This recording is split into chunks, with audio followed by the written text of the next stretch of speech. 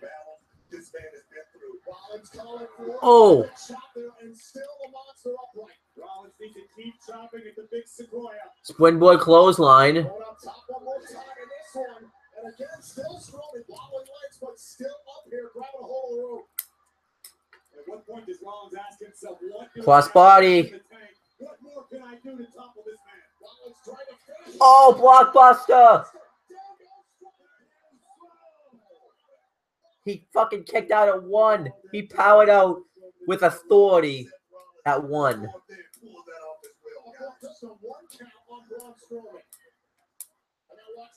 Oh, super kick. Now that right there could be effective. The kid, guys. Got one knee here at Strowman. Another one. Going for the shotgun knee. Oh, and Strowman fucking destroyed Seth Rollins. Running power slam. 1, 2. It's over. There you go. Overall, that was a good match there. I actually enjoyed it. I'll give that match 3 stars. Good match.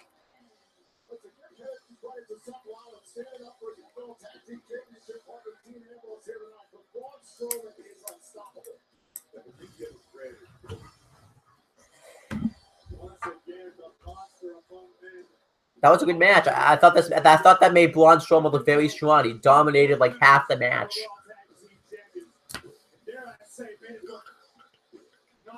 Oh, he's not done. The match is over, Strowman. The message. So who's supposed to be the heel and face commentator? Because Corey Graves, you know, was trying to tell Strowman to stop, but he's supposed to be the heel. But Booker T's like, it's a message. It's a message. What the fuck's going on?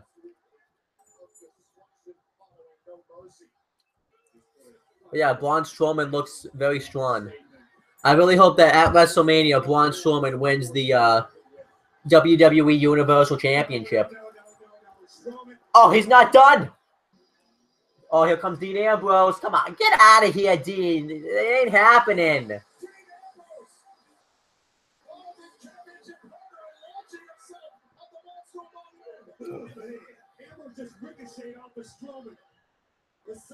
Come on, Ambrose. Don't even try this. Oh, come on. Come on, Strowman. Don't let this happen. Don't let this happen. Take him out.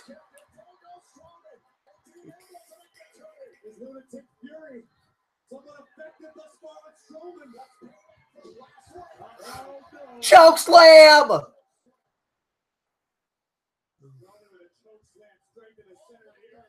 And a second one.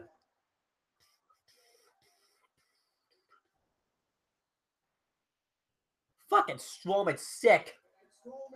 He's taking out the fucking Raw Tag Team Champions. Another running power slam. That would teach Dean Ambrose, don't fucking mess with Braun Strowman.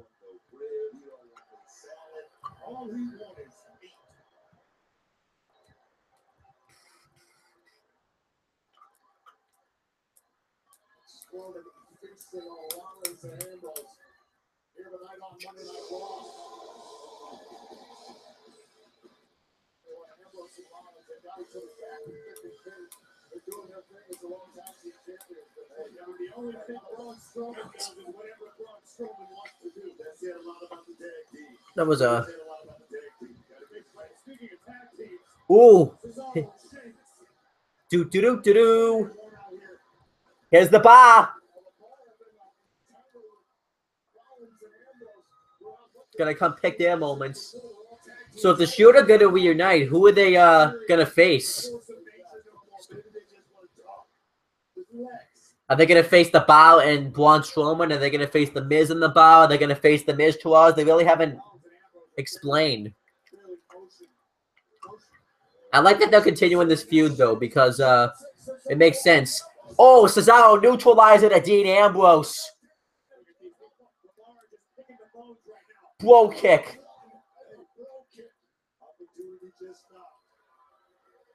They don't just set the bar. They are the bar. Oh, you can totally see that Cesaro just had his mouth surgery from when his teeth were knocked out at No Mercy.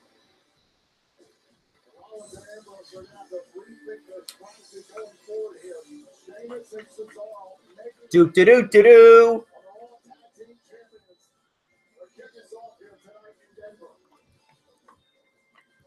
Bah!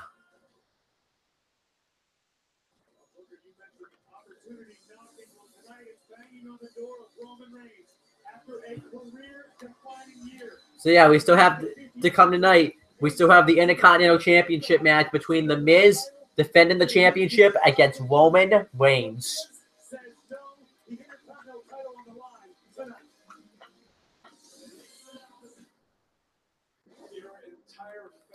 And obviously right now, the advertising the Hell in a Cell match coming up between Kevin Owens and Shane McMahon. I can't wait for that match. Oh, I should probably, I will do a live reactions for the Breast Cancer Awareness Month.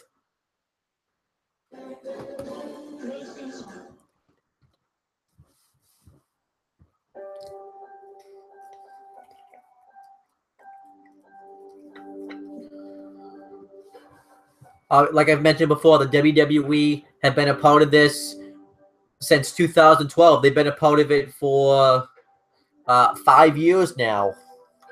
Unless they've done it before then, but I believe it was 2012. The first I heard of it was at Night of Champions 2012.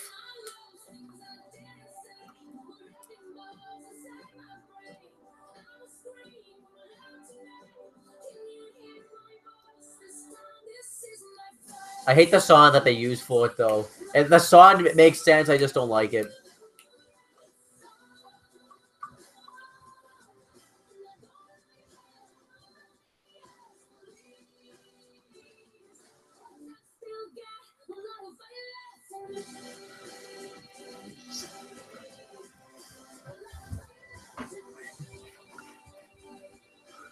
But yeah, so they're gonna probably do a promo segment with one of the superstars cuts a promo with the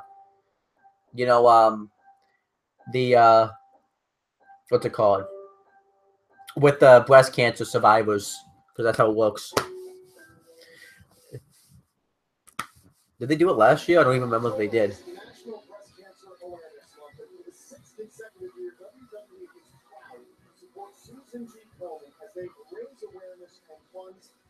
The fight breast cancer. You can see the middle row of the entire arena decked out in pink. We invite you to be strong, act bold, and always believe.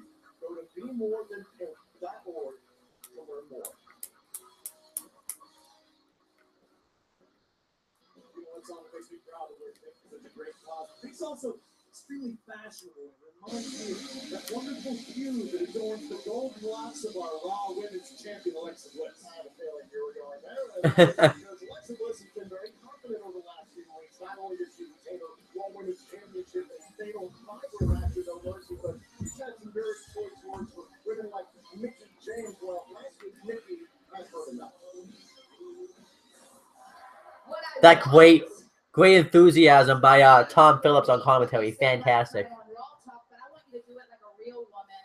I want you to do it to my face. Fine, Mickie. I'll say it. I said it last night and I'll say it again.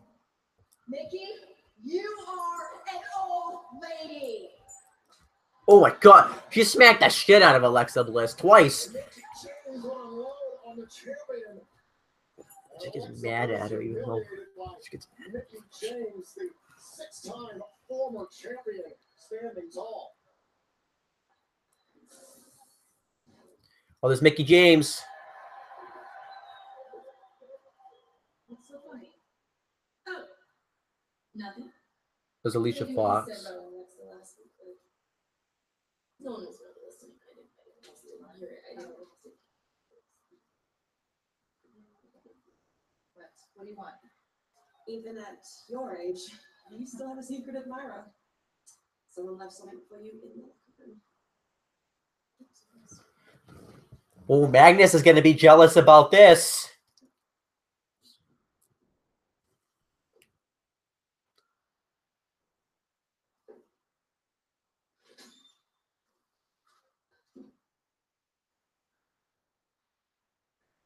What the hell? A Walker and, yeah.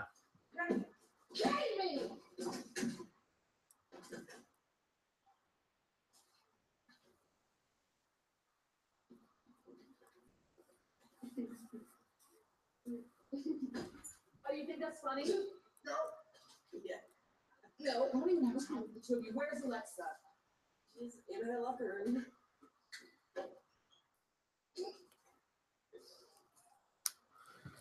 Yeah.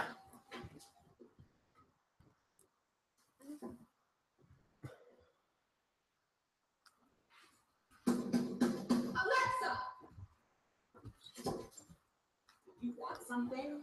What the? Yeah, I want her. Sorry. Well, that's concerned you're too fragile. Yeah. I don't want to be in the ring with anyone. I'm a mature woman. But, Nia doesn't have an issue.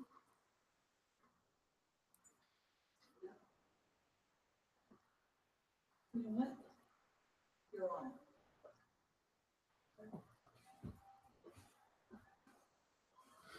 What the fuck were Nia Jax and Alexa Bliss friends again? The fuck's going on? They were just like fucking... Nia Jax just fucking turned on her. It's like it's forgotten about. What the fuck? Oh, that was a dumb segment. That was dumb. That was stupid. What's this?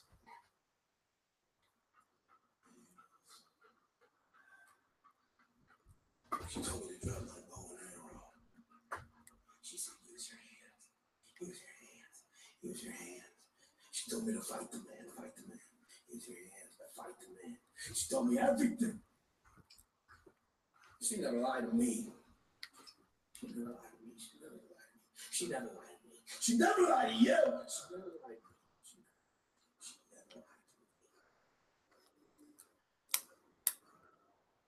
She never lied to me. She never lied to me.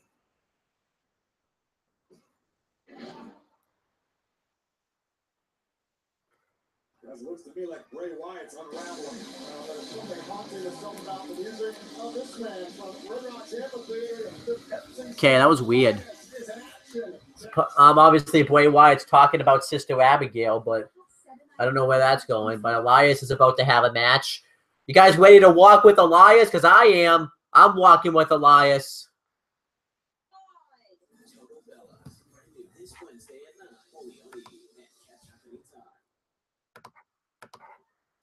Ladies and gentlemen, Elias. All right, let's walk with Elias, guys. Get your cell phones out. Record this concert. It's great. He loves it when you perform for him. Hello, I am Elias. He's Elias. Don't start with me, Denver. Ooh. You call yourself the Mile High City because you're a mile above sea level, but let me tell you something. I would rather drown myself a mile below the ocean than live here. He gets great heat. And this isn't go away heat. This is legitimate heat. First of all, I gotta fight that clown Titus. So I need everybody to silence their cell phones, hold your applause, and shut your mouth. Ooh. Elias is good, man. Because I've got a song to sing.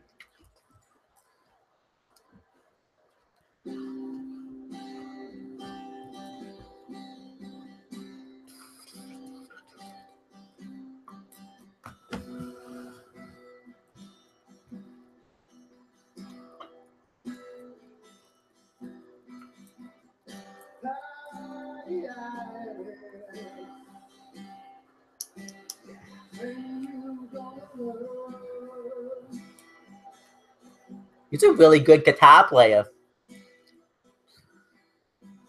And think about it.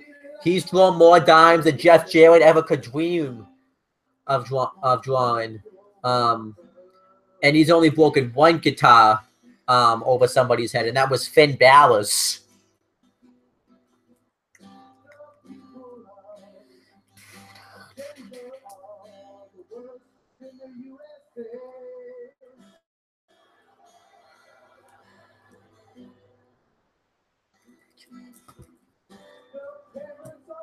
So Elias is facing Titus O'Neil.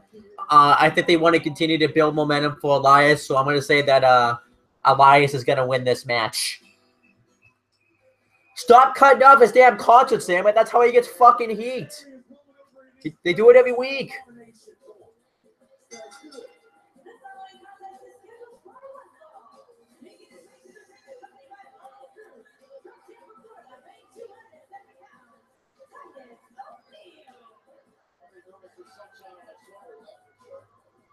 Tonight, Raw is powered by new Tap Out men's body sprays, now available in the fragrance aisle at Walmart. Move, make him move, make him $1 million move. I haven't heard this theme song in a while because he hasn't been wrestling the past few months.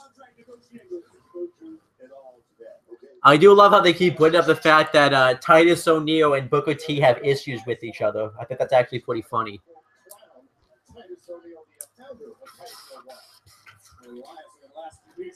Radio success against Apollo Crews was really going to thorn in the side of Titus O'Neil. Not just Apollo Crews, many others. And the thing is, how long has it been since Titus O'Neil been in the ring? Time off your worst enemy, I always say that. Very valid point. I mean, look at the love handles. What? Oh. Elias is an incredibly dangerous man. Never mind how I feel about his musical ability. Elias handles his business in the ring, and Titus is finding out right now. Very, very efficient. No waste of motion for Elias since making his debut.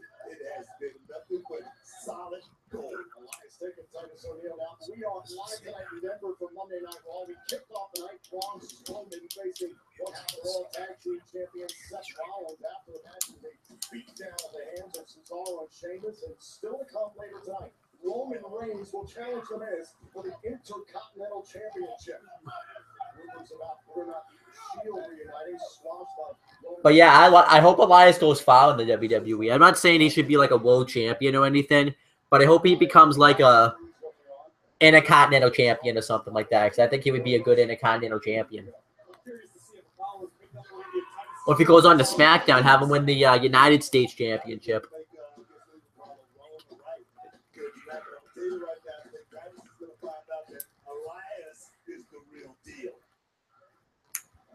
Titus O'Neil. Oh.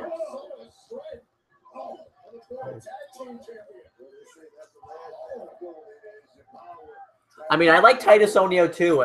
I think the WWE were hiding on him for a while. I don't know what happened. Oh my gosh. Titus O'Neil is fucking destroying Elias. Ooh. Oh. I do remember that when Booker T was saying to put a title on Titus. I wouldn't complain. I wouldn't mind seeing Titus O'Neil hold the Intercontinental Championship.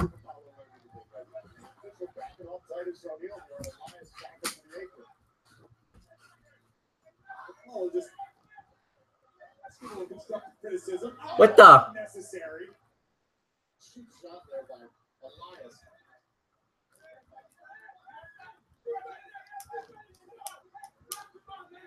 Elias needs to concern himself with Titus O'Neil in the ring, not Apollo on the outside.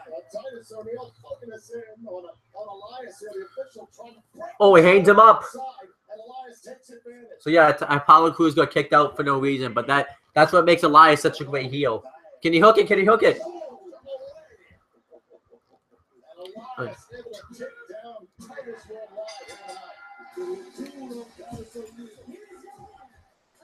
That was solid. I'll give that match 2 1/4 stars. I thought Titus O'Neil looked pretty good in that match. I really wish they would do something and really Because Titus O'Neil's got some talent. Like, he's got great personality. He's pretty decent in the ring. I kind of wish they do something. I really wish they do something with, you know, the Titus brand. They branch it out more. Like, I'm guessing apparently, Akira Tozawa is not a part of it anymore. That's what I'm guessing. I really wish they had branched that out. Had Tozawa in it as that cruiserweight guy. Or better yet, obviously, Cedric Alexander would have made more sense. And obviously, too, I wish that Sasha Banks had become a part of the Titus brand.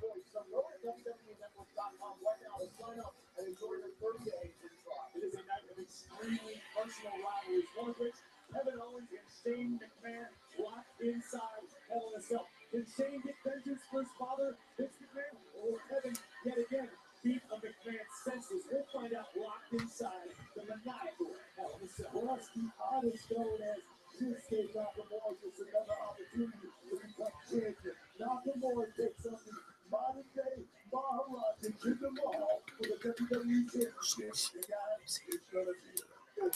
And of course, tonight features not only one, but two Hell in a Cell matches. The other being the New Day defending the SmackDown Tag Team Championship. So right now they're just hyping up Hell in a Cell. Looking forward to Hell in a Cell. I can't wait to see Shane McMahon, Kevin Owens. I can't wait to see the Hell in a Cell match for the SmackDown Tag Team Championships where two members of the New Day are going to defend those titles against the Usos. Can't wait to see that match.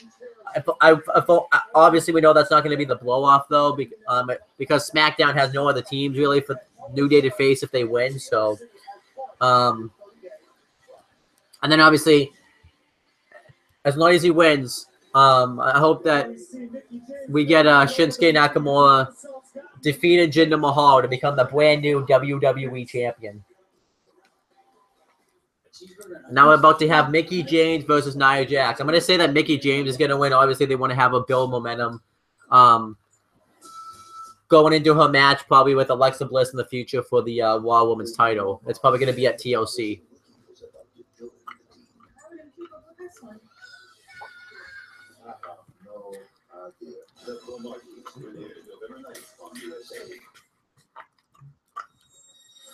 Ooh, Asuka. Another Asuka vignette. Put yourself into a position which makes defeat impossible and do not miss the moment for defeating the enemy. And I couldn't really see who said the quote because the quote went away before I could, see it.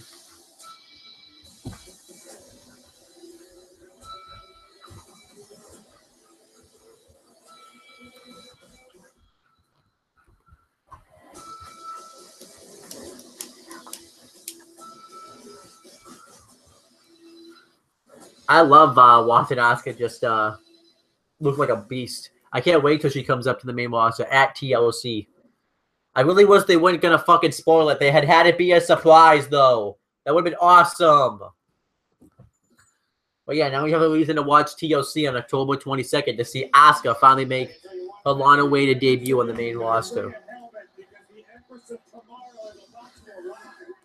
Here comes Nia Jax, who randomly is just once again best friends with Alexa Bliss for no fucking reason. Makes no sense.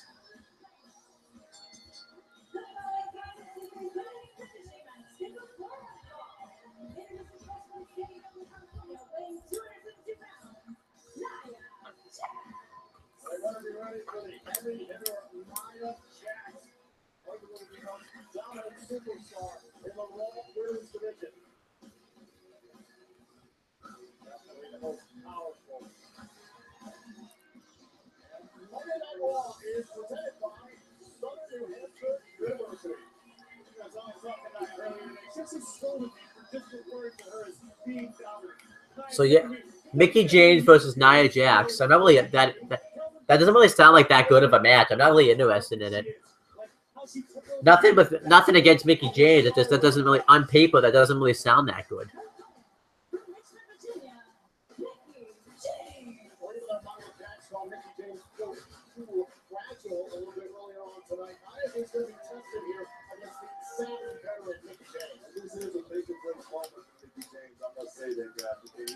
Before the bell even, it's going to be battle. It's going to be battle. Mickey's not going to lay down.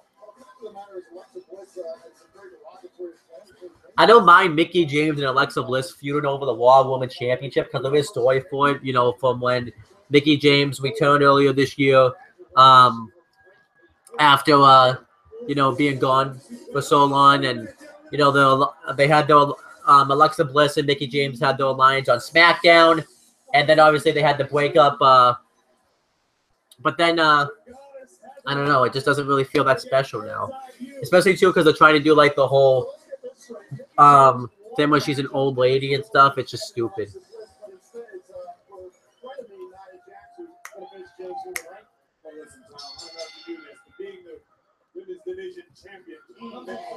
Okay. Just got bulldozed by Nia.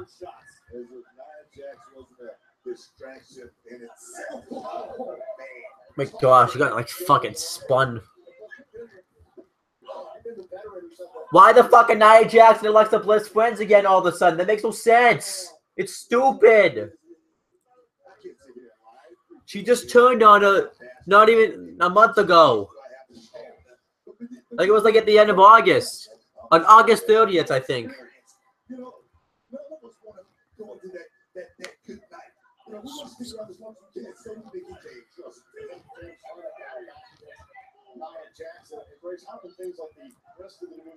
This is a match. This match is dumb. This storyline's stupid. I hate it.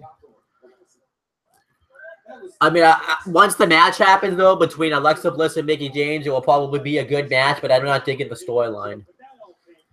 See, Alexa Bliss though, she doesn't just dedicate her time.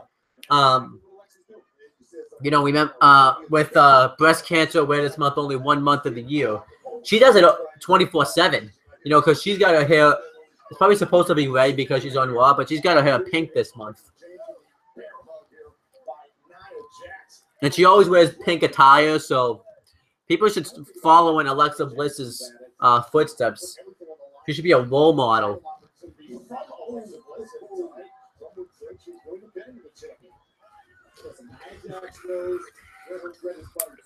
Nia knows that if she wants to take her stardom to the next level, you have to surround yourself with stars. Do better than the women's champion. Not only that, you get a big win right here. You get a big win for Nia Jax. Yeah, a landmark win for Nia Jax. This match is boring. It's not that good. I mean, it is what it is. It's a strategic alliance. At the end of the day, it's about becoming a star, making the most money. Look at the Alexa, sorry.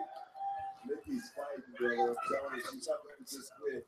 It's a lot of pride right here, too, guys. Mickie James jumped outside the ring here by Nia Jax.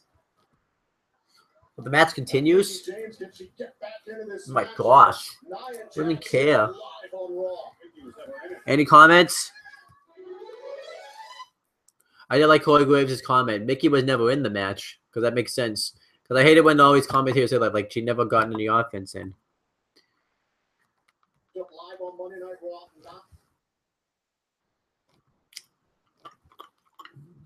You know what Finch cutters are? Finch out of my life years ago. But yeah, this is a pretty interesting matchup. Not really. I'm just. We're back live on Monday Night Raw here in Denver. Mickie James trying to battle back against the dominant Nia Jax, the Raw Women's champion Alexa Bliss, watching from ringside. As far as it's the opening bell, She's get destroyed by Nia Jax.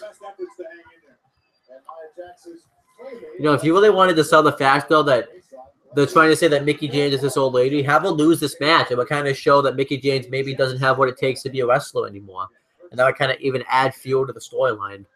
That's probably not going to happen, but it would make sense.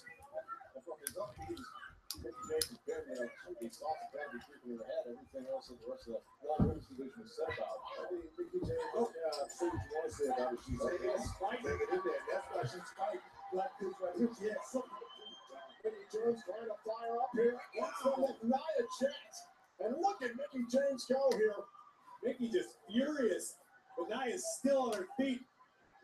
Mickie going to work on the much larger Jax, but Nia still won't go down. Oh, look at this. Oh, that was a terrible takedown. Mickie right in the center of the ring. It wasn't pretty, but it was Nia Jax sucks. Who's tougher here? Trying to get that 7th championship. Come on, cover here, and Mickie James gets her Shoulder off the mat.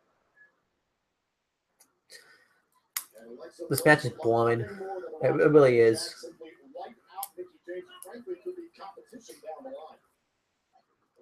This is enjoying this almost as much as Nia is enjoying putting a hurting on Mickey. Not only that, Corey, I just saw a look in Mickey James' eyes that I don't think I've ever seen that look before. It's almost a look of despair. I gotta agree with you, Corey. Mickey's in a great deal of trouble right now.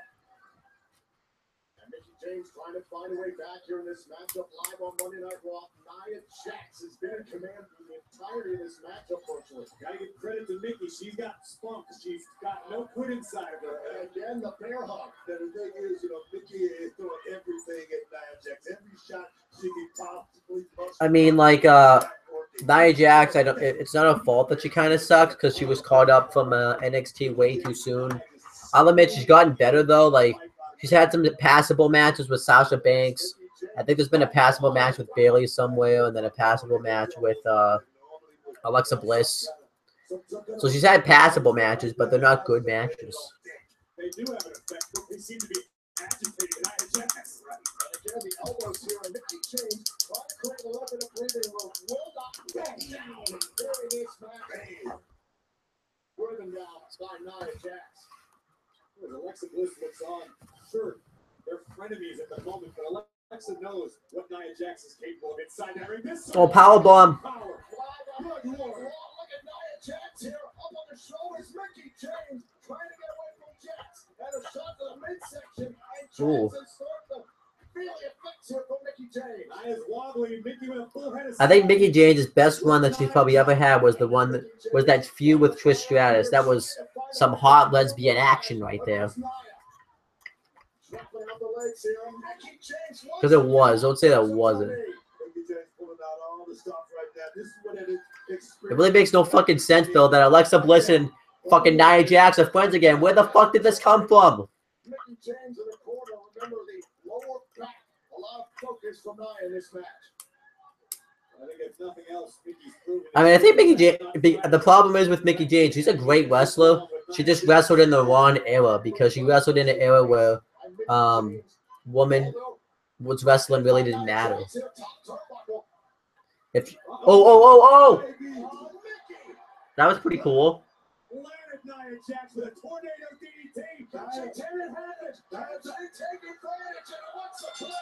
And it's a fucking DQ finish. That cool move, Alexa does not let it happen. That was pretty dumb. I'm sure Alexa has her reasons, but you guys, do you think it's possible? We're about to see it. Gigantic upset. Why would that be an upset? Mickey James is a fucking veteran.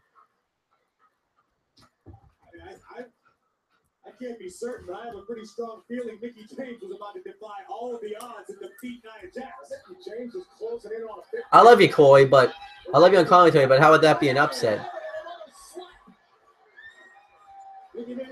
Oh!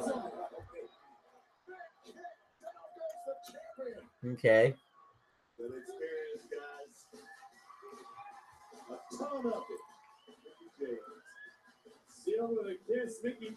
Great selling by Nia Jax. Listen,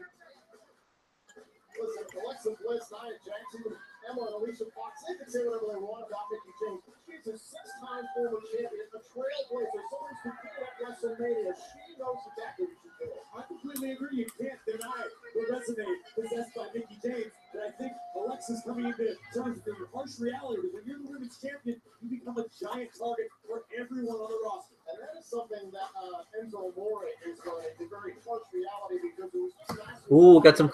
Actually, I was kind of looking forward, but yeah, that whole set, that match though gets 1.5 stars. I didn't think that match between Alexa Bliss and I didn't think the match between Nia Jax and Mickey James was that good.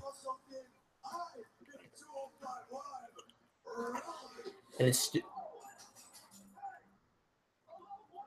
it's so stupid that Nia Jax and Alexa Bliss are all of a sudden friends again.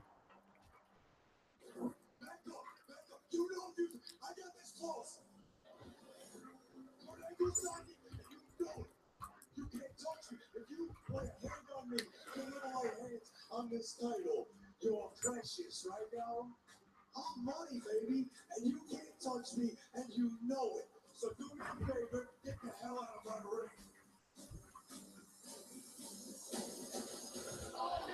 I loved seeing Neville just absolutely obliterate Enzo Amore last week. That was brilliant. It made sitting through 3 hours of Raw worth it. Because Raw sucked last week up until that happened.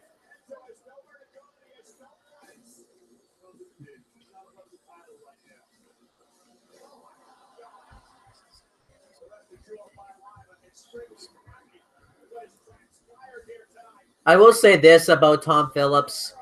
As much as I hate him on commentary, it makes sense to throw him out here, on Raw, because he's probably going to take Michael Cole's spot when Michael Cole steps down as a lead announcer. So it makes sense to throw Tom Phillips out here to see how he'd do.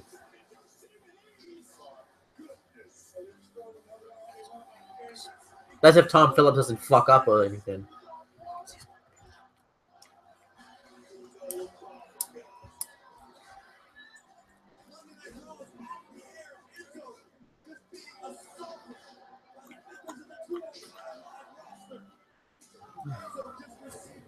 That was the only time I think I've ever rooted for Tony Nese, was when he hit that one in Nese on Enzo Amore. That was awesome. Ladies and gentlemen, please welcome the Cruiserweight Champion, Enzo Amore. Well, he gets booed now. Last week has never happened before in WWE history. It would be described as almost a mutiny. The entire division coming out in protest of you as their champion. What's your reaction to being adored by the whole division?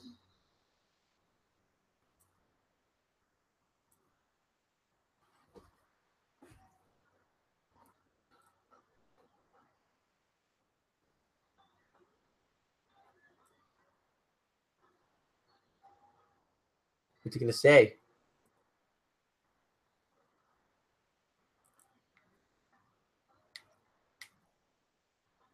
Thank you very much, Enzo. It looks like he's upset about it.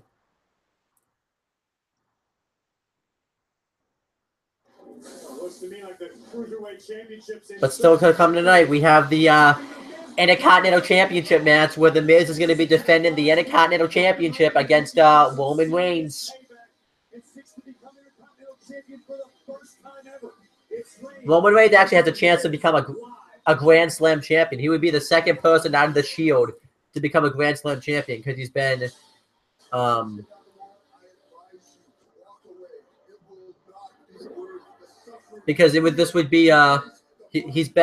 a 3-time WWE World Heavyweight Champion. He won that, and he's won those titles. He won it the night after TLC against Sheamus on the episode of Raw in 2015. All right, so now they're celebrating for Hispanic Heritage Month. They're celebrating Carlos Santana. But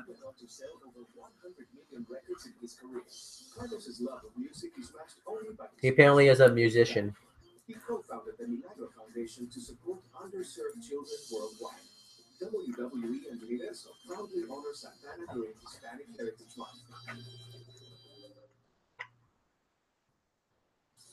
All right, showing a replay. But yeah, Roman Reigns. He's been a 3-time WWE World Heavyweight Champion. He won a tournament at Survivor Series, defeated Dean Ambrose in the finals, and then he defeated Triple H at WrestleMania 32 to become the new WWE World Heavyweight Champion. He's a former WWE Tag Team Champion, with him and Seth Rollins defeated Team Hell No at Extreme Rules 2013 in a tag team gauntlet match. Not to gauntlet, a tag team turmoil match. No, sorry, a tornado tag team match, sorry. And then he's a former United States champion when he defeated Rusev at Clash of the Champions for the title. And there's Mickey again. What the fuck is Charlie Caruso wearing? There is nothing that I would love more than to represent the WWE Universe as the new WWE RAW Women's Champion.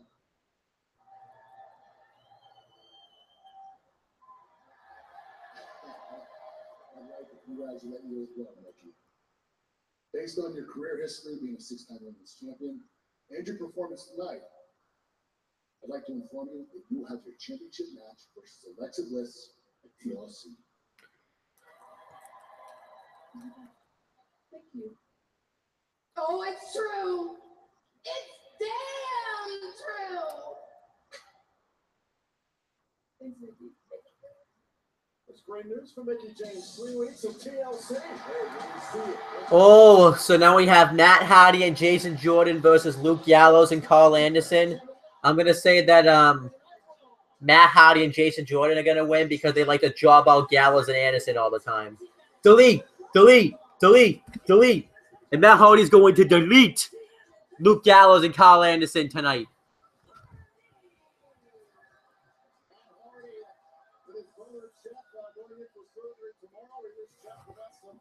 So yeah, Jeff Hardy's not going to be around for Raw for the next few weeks because he's going for shoulder surgery. So,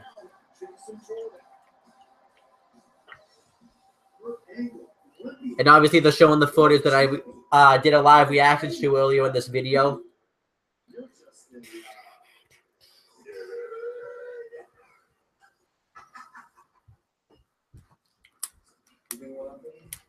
Yeah, the two go in, they go around yelling, "No!" Come here. And yes, I think what you think, I would love to slap these two in. So I will all over the ring. Just remember, you asked for this. Adios.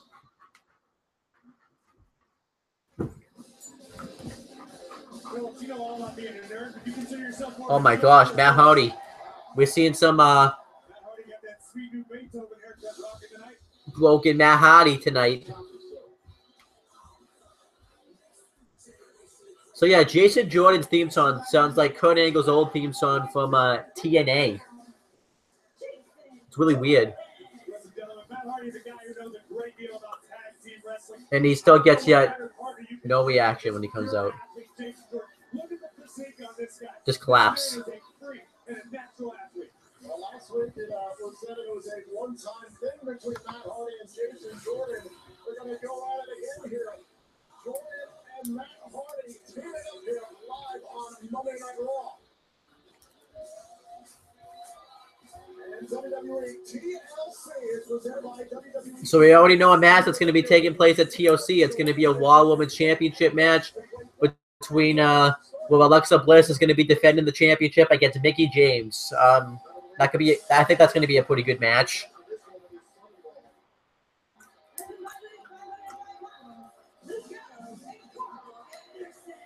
You know what? That may be exactly why Gallows and Anderson picked on Jason Jordan. Kurt Angle's going to be watching. These two good brothers can lay waste to the competition and earn themselves some bigger opportunities on Monday night.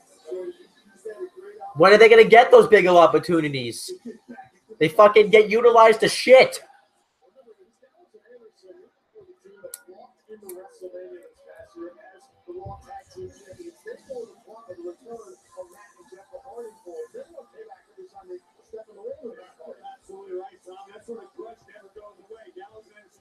All right, so let's get to this tag team match.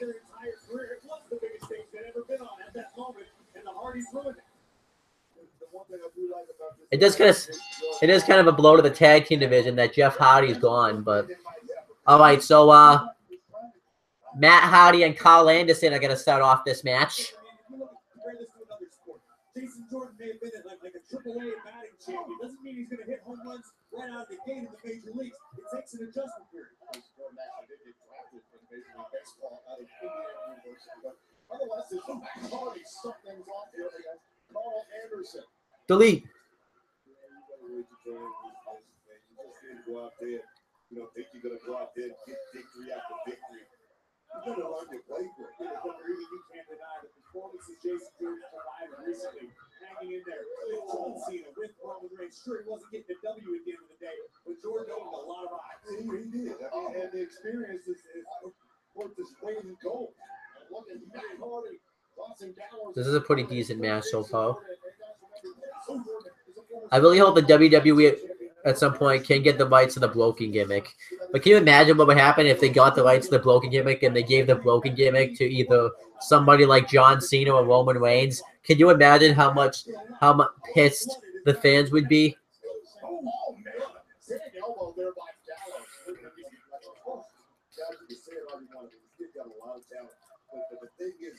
Oh, a match I wish we really could have seen was a match between Gallows and Anderson going up against American Alpha. We never got to see that match because American Alpha were called up during the draft on SmackDown. Gallows and Anderson had been on Raw, and obviously because Jason Jordan is no the tag team's no longer with Finch since Jason Jordan came over to Monday Night Raw.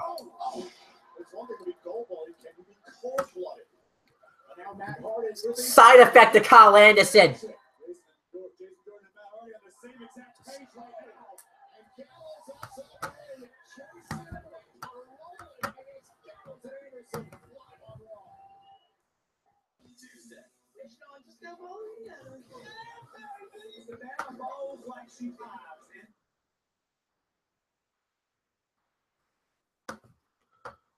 Liberty stands with you. Liberty Mutual Insurance. So let's get back to the action now. Right now, Carl Anderson is getting the heat on Matt Hardy.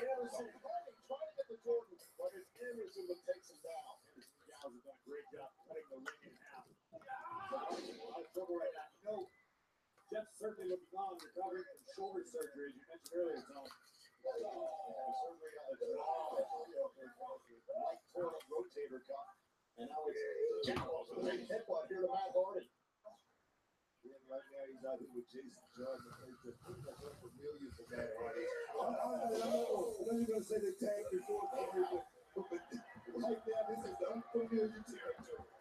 Absolutely right. Now, listen, Matt Hardy has 8 tag team titles with his brother Jeff, 9 tag team titles total. It doesn't happen overnight. We both know that for a fact. And the other tag team title that he has that's not with Matt is with MVP when they won the WWE Tag Team Championships on SmackDown.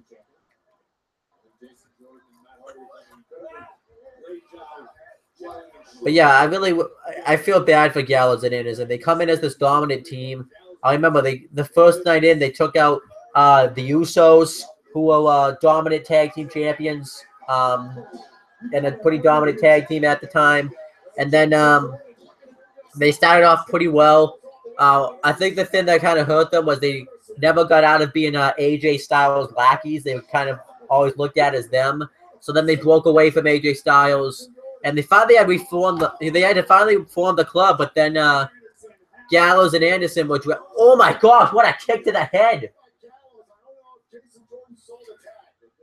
Like right when they formed the club, Gallows and Anderson were drafted Raw. AJ Styles was drafted to SmackDown, and then Gallows and Anderson floundered on Raw. They tried taking the Raw Tag Team Championships from the New Day, which they didn't win. Then they just kind of floundered. They feuded with Enzo Amore and Big Cass. Won that feud, but it really wasn't nothing feud. Then they finally won the Raw Tag Team Championships against the Bow at the Royal Rumble. And then they really didn't do anything as champions. They just kind of had like a lame 2-month reign with the titles. And then they lost the titles when the Hardys returned. When the Hardy Boys returned at WrestleMania. Ooh, nice big boot by Gallows. And then obviously they just kind of haven't done anything really since then. They come out and all they do is just call everybody nerds. And I like that catchphrase and everything, but this is supposed to be a dominant tag team, and we're just not seeing this dominant tag team.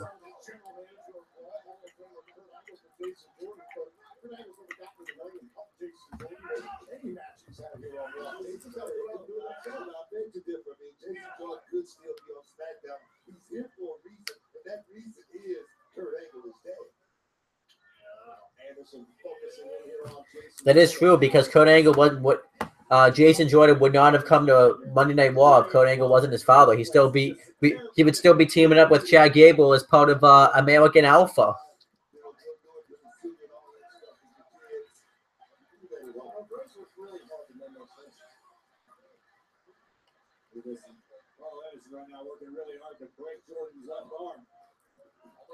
Jason Jordan trying to reach out here, trying to get to Matt Hardy. Fingertips away. Anderson holding on for dear life. Oh, a well-placed knee to the abdomen. Now Jason Jordan able to Oh, belly to back suplex. Well, just a back suplex. But yeah, you can definitely tell that nobody cares about Jason Jordan just because they just can't they're just not buying the gimmick that he's going to go something. But Matt Hardy gets the hot tag on Luke Gallows. Delete, delete, delete, delete, delete. You don't know how good he is until you get the ring with him. Decorated champion here in WWE has seen and done it all. Gallows in trouble here. I kind of wish Matt Hardy could come out to his own theme song though, instead of the Hardy Boys theme songs.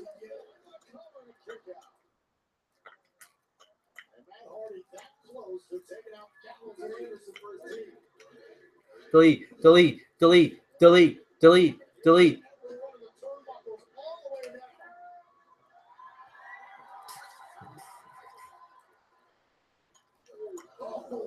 Big right hand by Aaron Good Brothers. You cannot admire your work out there. You gotta stay on top of it and keep pressing the gas down. Here we go. Tornado DDT. Gallows was spiked, and now Gallows is down. What protection for Matt Hardy? Elbow drop.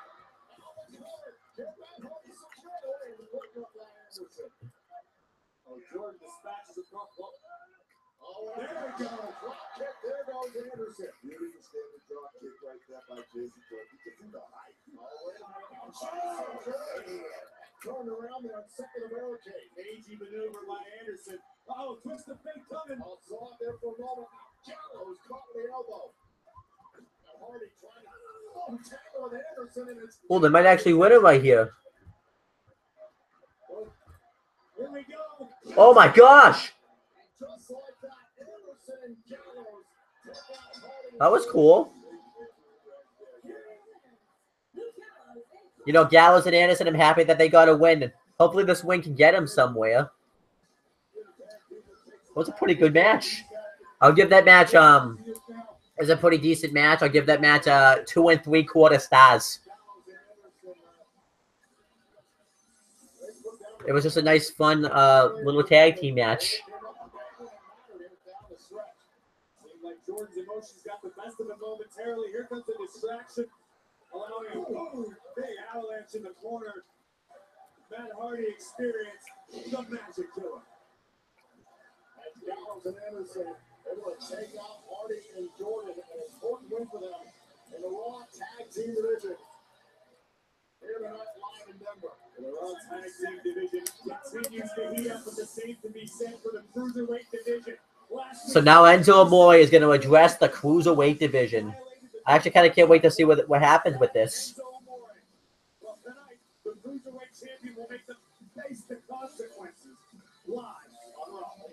This is the time last week after the Miz to Raw post-match attack on Roman Reigns. Well, tonight, Roman's working. And we still have the Intercontinental Championship match coming up, where the Miz is going to be defending the championship against Roman Reigns.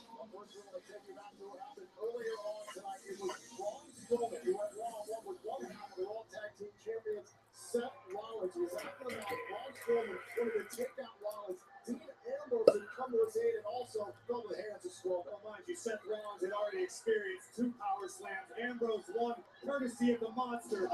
And Cesaro and Sheamus arrived to merely pick the bones, like a couple of jackals, like a couple of hyenas, laying out the Raw Tag Team Champions. Visualize with a low kick, and the bar would sit the ball on Rollins and Ambrose. Roman Reigns.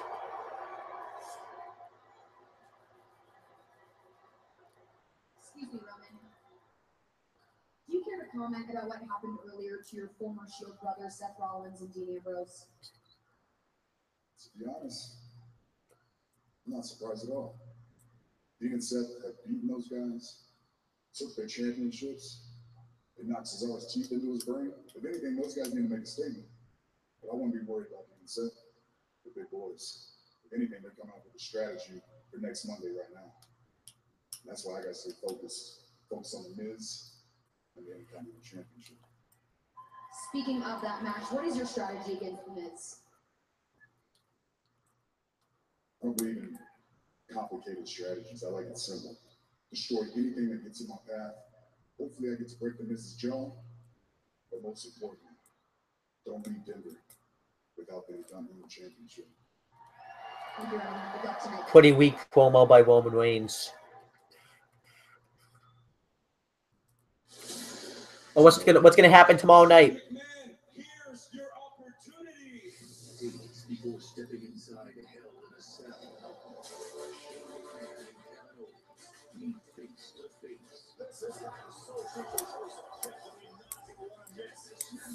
Oh, I can't. I'm doing a live reactions to SmackDown because I want to see that face-to-face confrontation between Shane McMahon and Kevin Owens.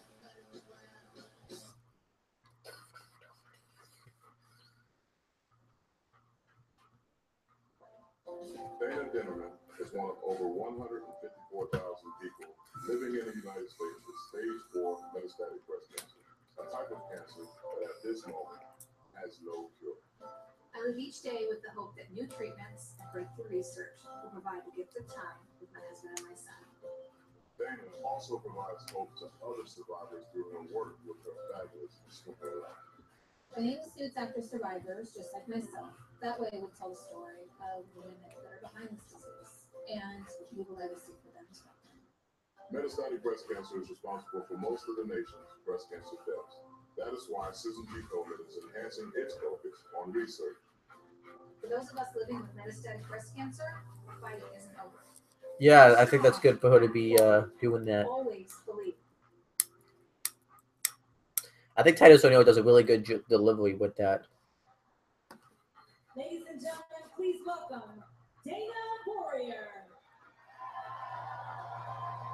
Dana Warrior. My late husband, WWE Hall of Famer, the Ultimate Warrior.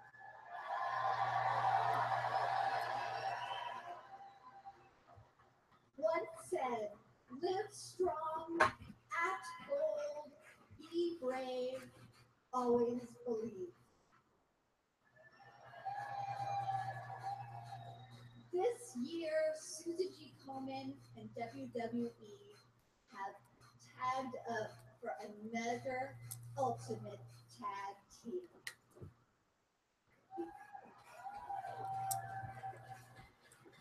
These warriors standing with us tonight are breast cancer survivors. Are you sure about that? Because you also said that, oh, what was that guy's name that just went into the Hall of Fame that she thought was a chair? Eric LeGrand. They have exemplified strength. They have embodied boldness. And no matter what obstacle has come in their way, they have chosen to always, always believe.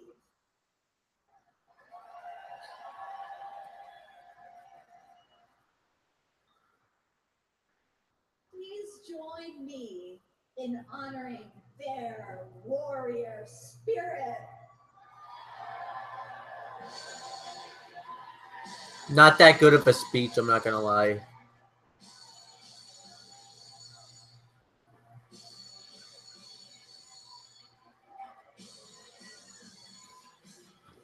It really wasn't that good of a speech. I mean, it's a good, it's a good cause and everything. Oh,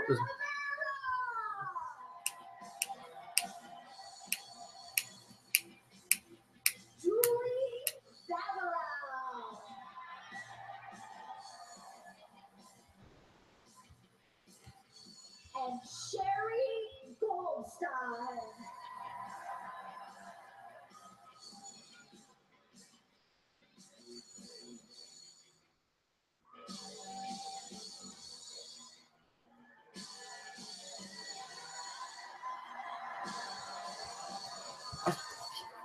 the speech was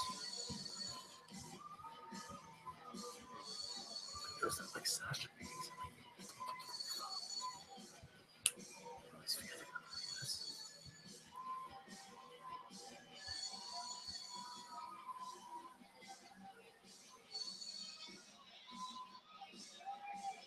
We're all hugging it tonight. You know what? Yeah, they had to keep Alexa Bliss and Sasha Banks separated. Couldn't let have anything go down there. Wow, the Cruiserweight's gonna fucking main event again.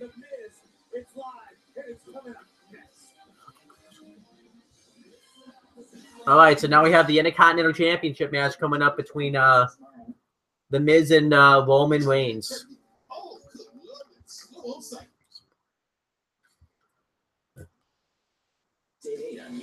All right, hold on. I went too far.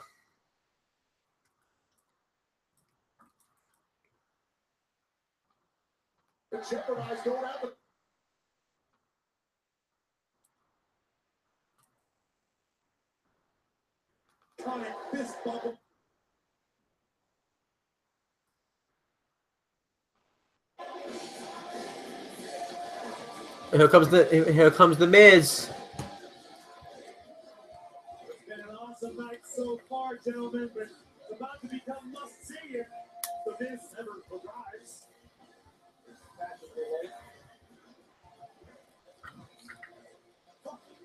Wait a minute. Oh, they're coming out like the old Shield. What's that thing? The Intercontinental Champion, the Miz, knows how to make an entrance in grand style. But wait, this is not just any entrance. This is the Shield's entrance. Well, the Shield doesn't exist anymore, Tom, so this is the Miz Tarage's entrance. That's pretty cool. The Miz Taraj are coming out exactly like the Shield. That's pretty cool. Between the Miz and Roman Reigns one-on-one, and Roman Reigns, probably like a spear, will manage to pin the Intercontinental Champion. As Roman Reigns would celebrate, that was when the numbers would take advantage. It was a non-title victory. Think about it, the Miz Taraj may actually cause the Shield to get together. Roman Reigns received the beatdown of a lifetime from both Dallas, the Miz, and Axel. And just like from back it works. There was a vicious assault here, and the Miz would cap it off with a skull-crushing finale into the steel chair. But then this, the insult of all insults. I love this part too, especially. What the fuck is Bo Dallas wearing though? Like, his attire just gets weirder and weirder every time.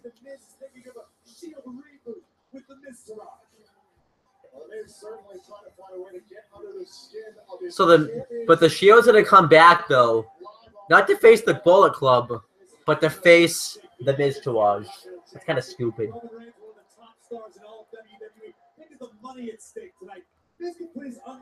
But as for who's gonna win this match, I'm gonna say that Roman Reigns is gonna win this match by disqualification.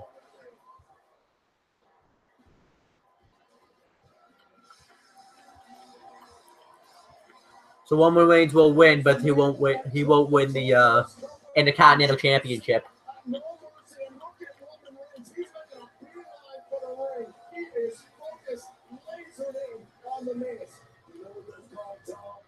That's called a power walk right there. Roman Reigns, and look at the business. What a Miz Taraj scatter here at the Intercontinental Champion of Day as Roman Reigns is ready for a fight. Remember what he said earlier tonight? I have to stay focused.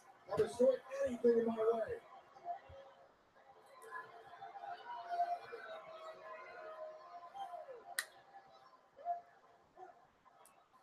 We go. One fall.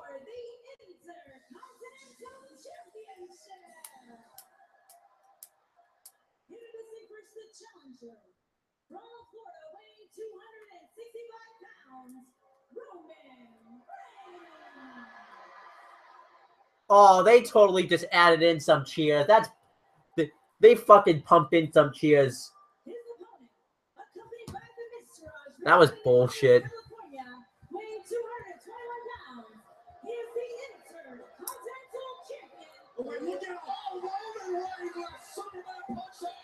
Oh, and off the steps. Roman knows what's at stake. This is a brilliant, brilliant strategy by the big dog.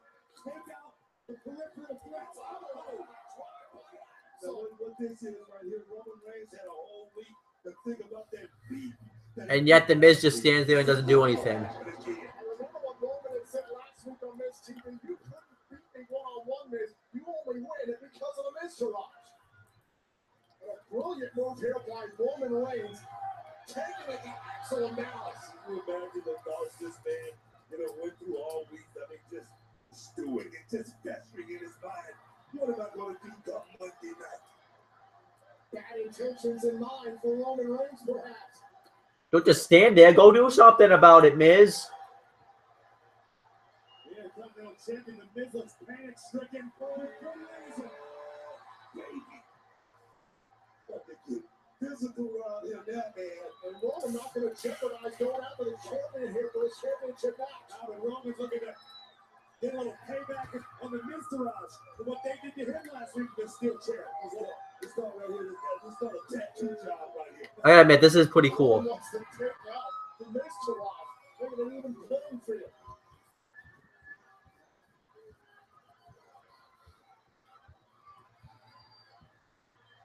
Oh.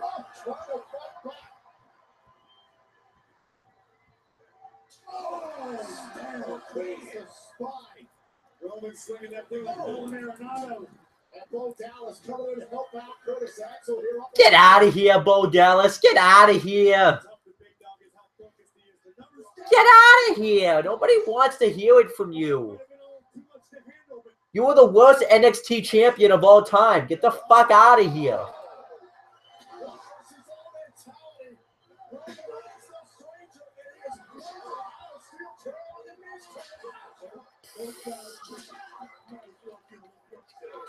Yeah.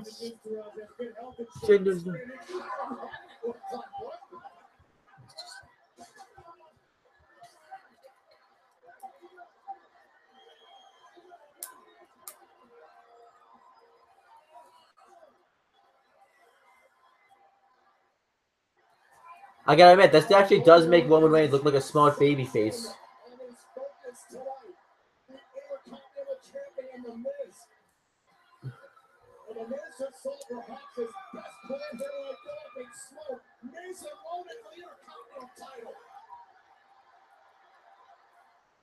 Spicy smoky, yes. KFC's Nashville hot.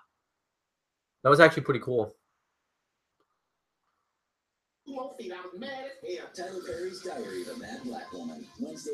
I still think somehow Roman Reigns will win by DQ though.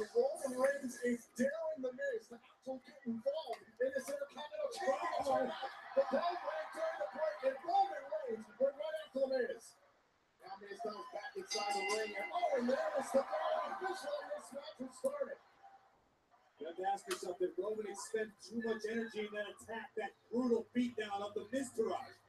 Roman's already left a lot out there at ringside. I don't think so. Roman has that uncanny ability to stay focused. Oh. The barricade goes and there's it. Remember what Roman said earlier tonight? I'm not in the big elaborate plans. He came down, he took out the Miztourage, and now he has himself a one-on-one matchup that he played through. Continental champion in a bad way right now. Pretty about it, but it's beautiful work, guys. Think about where Roman Reigns has been after No Mercy, some of the monumental win against John Cena. That the Miz saying, I'm the one who's carried this show. I made the Intercontinental title honorable and prestigious without you. I do think that Roman Reigns and the Miz work pretty solid matches together though. And then rolling on the other side. Better instinct by the Intercontinental Champion. Tell you something, Miz has been around the WWE for quite some time. Oh, God, who has as strong as the Miz had without being smart? Okay, cunning, conniving. This guy has all the tools. Oh, there's always there's a Hulk Hogan and a Macho Man. There's a man Randy Savage. There's always fans dressed up like either Hulk Hogan or Macho Man Randy Savage.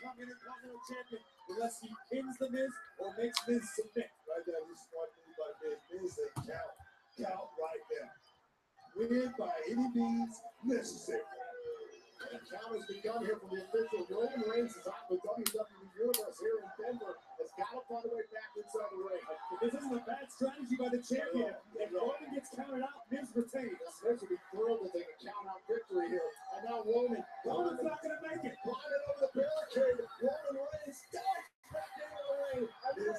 DDT. That would have been stupid if they kind of ended it like that.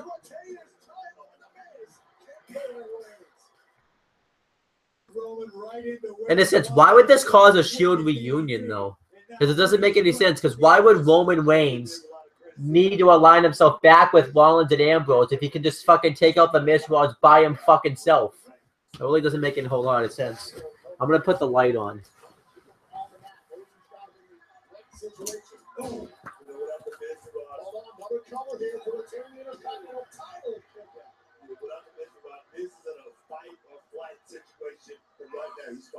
Listen, I think it just took a little time for Miz to sink into his gameplay. Miz knows he's not going to overpower Roman Reigns. Miz has to outthink the big dog. Well, Miz tried to do that. He was playing with the Miz, and the Miz was not as good or better than the Shield, trying to keep Roman Reigns unfocused. But the fact of the matter is, Roman Reigns came out strong.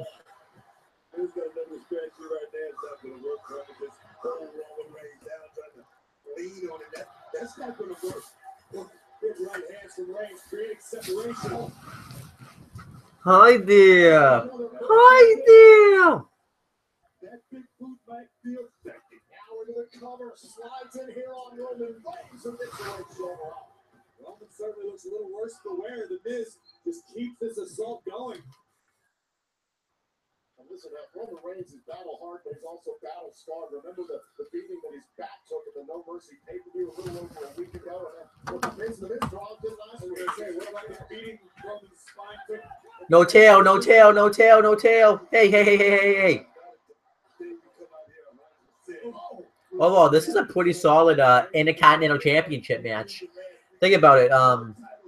Miz has been a 7-time Intercontinental Champion. And What Culture Wrestling just recently made a video saying, called Top 10 Things People Want You to Forget About the Miz. And one of them is that 2 of his Intercontinental Championship reigns in one day. And that's true because one of his one of them that last one day was when he defeated Wade Barrett for the IC title at WrestleMania 29, and he lost it then the next night. And then the other one is when he defeated Dolph Ziggler at Night of Champions to win the Intercontinental Championship, just to lose it right back to Dolph Ziggler the next night. So, yeah. We are live here on Monday Night Raw. The question is, can the Miz walk out of Denver still the Intercontinental Champion? Roman Reigns refusing to quit here this night. The question is, can Roman Reigns win the title here in Denver? Oh, here's the it kicks. The it kicks that the Miz made so famous. Even though we know that he stole them from SmackDown General Manager Daniel Bryan. I'm really disappointed they never, at least let Bryan have one match against the Miz. That would have been awesome. Miz right up the chest of Roman Reigns. The Miz trying to topple the wall of Roman Reigns. Is there something? Oh man, what power! Up on the shoulder. Back powerbomb. Called by Roman. Kick out. Roman Reigns from all those things he did to turn it around right there with a huge powerbomb. What did he get it? It is one title that has eluded Roman Reigns thus far in his incredible career. Can he win his first ever Intercontinental? I think this is the first chance that Roman Reigns has ever had to become Intercontinental Champion. It's a big time play. We used to say that about John Cena being that late game player right now. Here comes the Superman punch. Here we go. Roman Reigns. Eyeing the Skull Crushing Finale.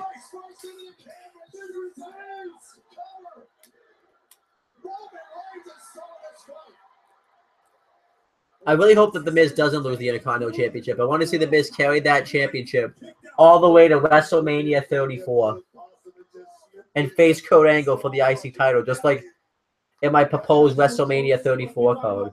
Being able to win the big one, you have to give credit to The Miz for knowing how to survive against all odds. You said the word right there. Miz has been nothing but a survivor since coming to the WWE. And look, the Miz is beside himself. Remember, the Miz went out the window thanks to Roman Reigns before this match even started. He's got to stick around here in this fight if he wants to retain the Intercontinental title. Fight or flight mentality, and the Miz is sticking around for it. Miz is going to fight till the very end. Miz isn't impressed by the aura of Roman Reigns. Miz knows he can. We are live tonight on Monday Night Raw in Denver. This for the Intercontinental Championship. Roman Reigns and the Miz. And we kicked off the night with. Here we go. Here comes the Daniel Bryan like Rob kicks Superman punch. And obviously the Miz is gonna kick out because I think everybody kicks out of the Superman punch. So.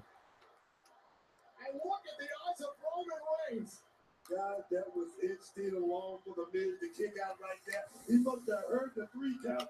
About to come down. Look at this. Roman got every ounce of that Superman punch right on the jaw of the champion. And all of this from the Intercontinental Champion and the 7-time champion, the Miz, able to kick out. The one title Roman has never won before. And the big dog Here comes the spear. Here it comes. Is he gonna hit it? We'll find out. What the bar?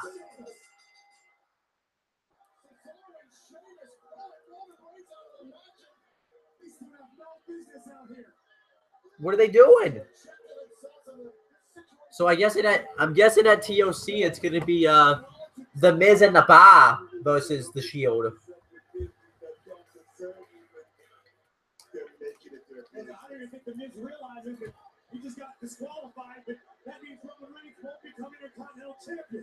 And the Miz is going to be happy with that. Oh, and here comes Roman Reigns. Firing back on Sheamus and Cesaro. Now the Miz, a 3-on-1 attack here. I think that was the reason Roman Reigns' problem. They're going to come to the champion. I'd actually rather see this as an alliance than the Miz Taraj. Actually, I think this is a much more credible team up to face the Shield. Set Roman up. No. Cesaro with the Neutralizer. to Roman Reigns. The big dog was so close to the Intercontinental Championship he could taste it. And Here comes the blow kick. Sheamus from somewhere out of the crowd. Sheamus, Celtic Warrior lining up. Sheamus measuring Roman. Blow kick.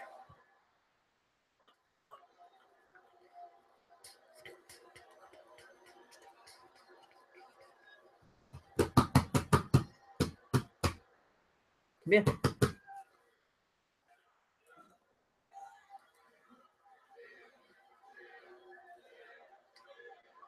Now the Miz happy to hit his turn here.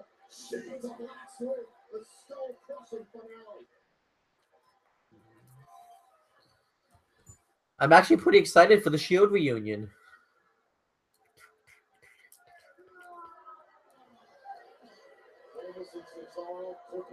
Do. Sheamus and Cesaro. Do. Really fucking pumped.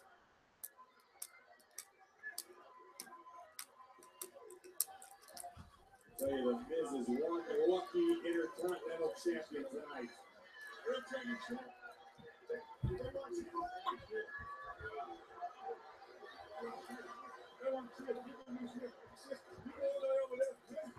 It's like they had this plan. Hey there.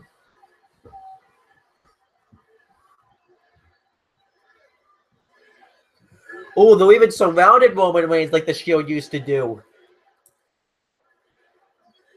We even have Shield chants going on right now.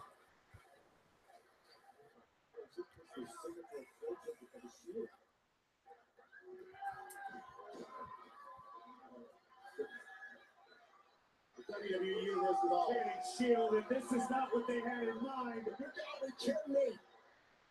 Roman Reigns up on the shoulders of Miz. Oh my. The calling card of the Shield. The three-headed Cerberus rising from the grave. Cesaro, Sheamus, and the Miz. The ultimate form of disrespect.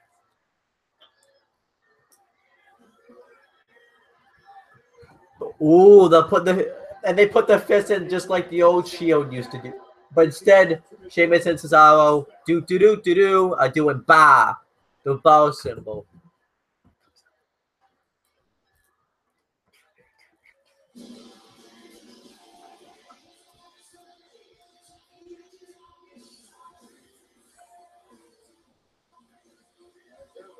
That was actually pretty awesome, actually. That was a major thumbs up segment right there.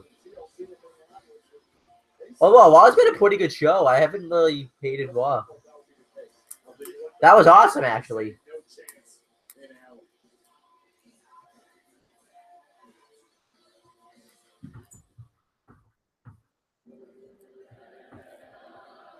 All right, now they're doing the advertisement for the SmackDown Tag Team Championship match. But yeah, I'm really excited for the Shield reunion. I actually am looking forward to it.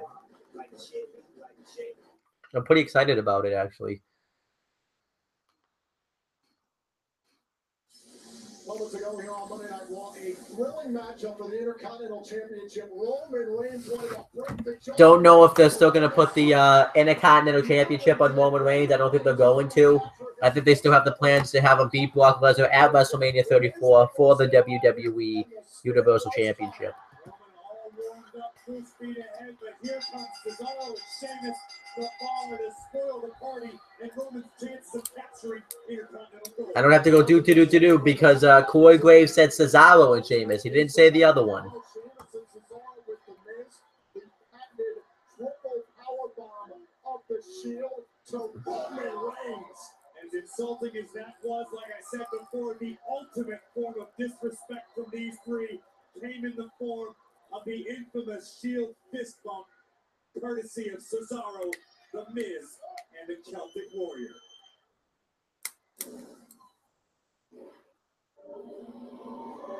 It was Finn Balor. Let's see what Finn Balor has to say. The sky turns black and Balor Club Worldwide has arrived in Denver.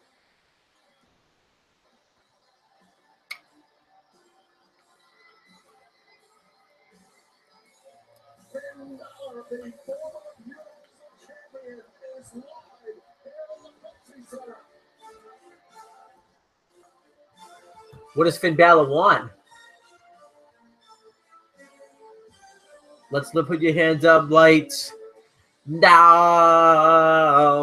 Put your hands up right now.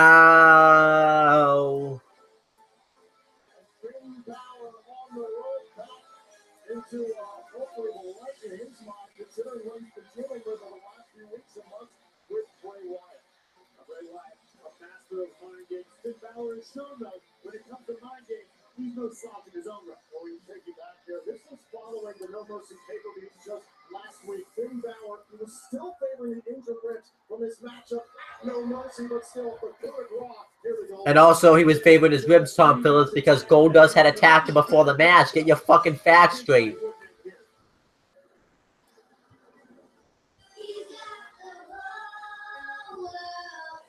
I hated it when that showed up.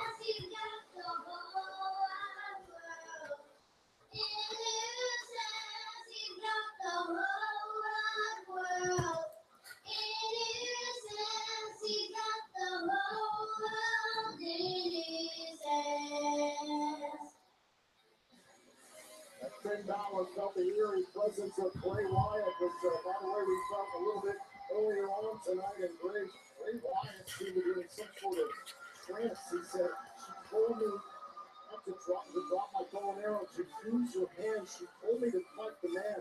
She told me everything. I've never been one to be able to decipher What was Bray Wyatt talking about there? Obviously, we knew he was talking about Sister Abigail. Are they going to finally reveal Sister Abigail? It's possible we could be seeing darker places in the mind of not only Finn Balor, but also Bray Wyatt.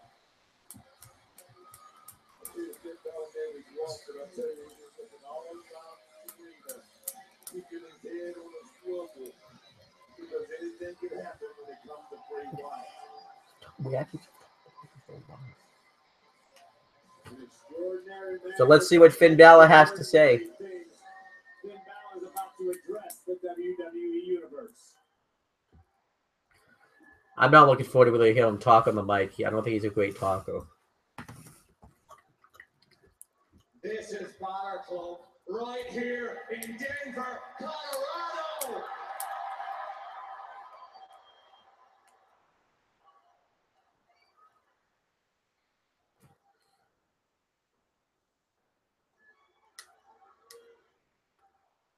I gotta be honest. I don't like to come out here and talk. I like to come out here and fight.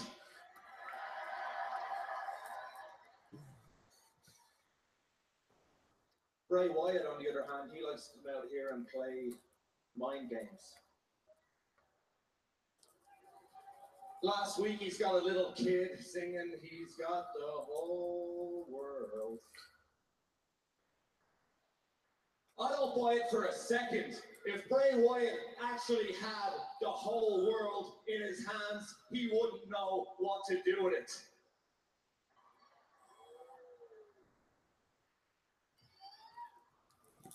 See, he may call himself a god. He may call himself the eater of worlds. I'm not interested in this feud. But I see Bray for what he really is. And that's a coward.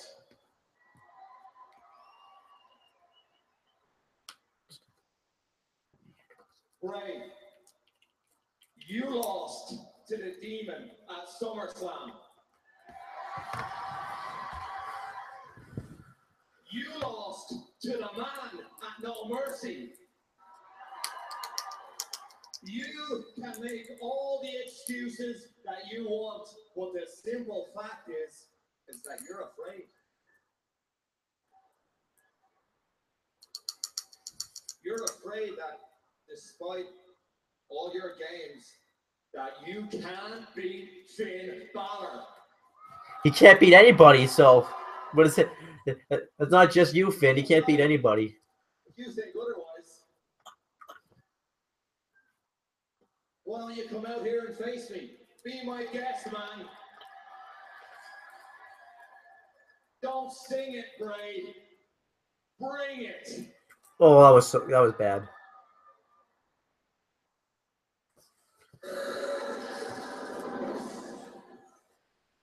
She never lied to me. She never lied to me. She never lied to me. She never lied to me. She never lied to me. She never lied to me. But you did. She warned me about people like you, Finn. You lied to me. You claimed that you were just a man. And I know mercy. You were different. You were more. You also said that you, the man, created the demon. Lie! The demon fuels the man. You know, paint your face to become the demon. You peel your skin to reveal it. Show me a face, man. Show me a true face. And I'll do the same. Bring your demon. And I will strip back my flesh to reveal the true nature of my dark soul.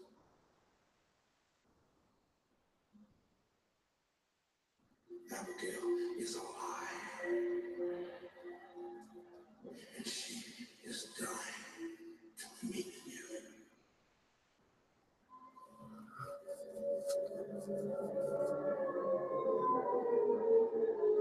The fuck?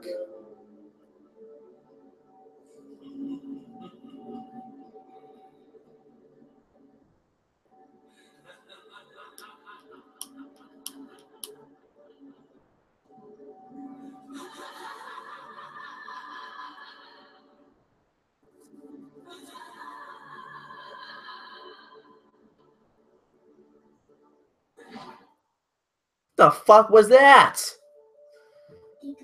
So are they gonna finally go there and reveal who Sister Abigail is? That's pretty cool. That may be the one thing that may be able to save Bray Wyatt's career. But he's still gotta win. Those kicks are so stiff. Those kicks. So I'm actually looking forward to kind of see. I still don't want this feud to happen. I wish Finn Balor could be knocked out of the equation, but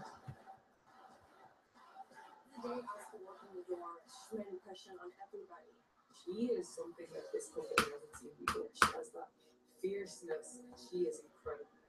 She moves so quickly in the ring, so fast. She's on a whole other level. Asuka's done it all. Mastered her craft. She's very dangerous. Those kicks are so stiff. Those kicks to the face are just calling it right now. Asuka's losing her first match on the roster in 2 minutes to Dana Brooke.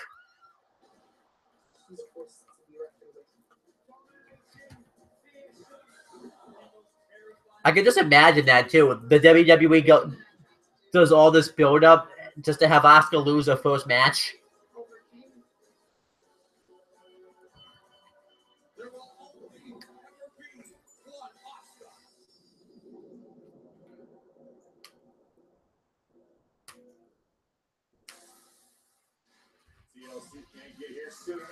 The fuck? Why you gotta do another? Go away.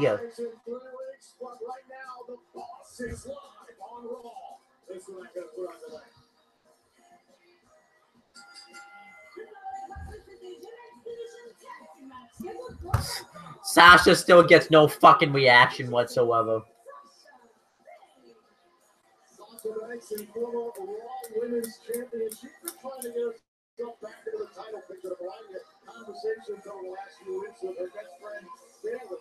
The question is, what is it going to take for Sasha Company to get back to that game? Sasha Banks needs to focus on things other than being in the spotlight, other than being the center of attention. Sasha's character is just so generic now. It's ridiculous. If you want to be women's champion, you got to step up your game. You know what I'm saying? It's Sasha's making a way back in the title picture, just going out there winning quietly week after week. I can't believe the cruiserweights are gonna main event again. That's pretty crazy, actually.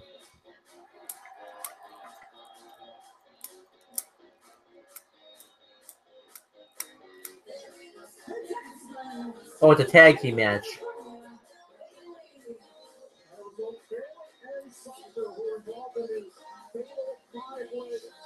They didn't really explain that it was a tag match, but okay.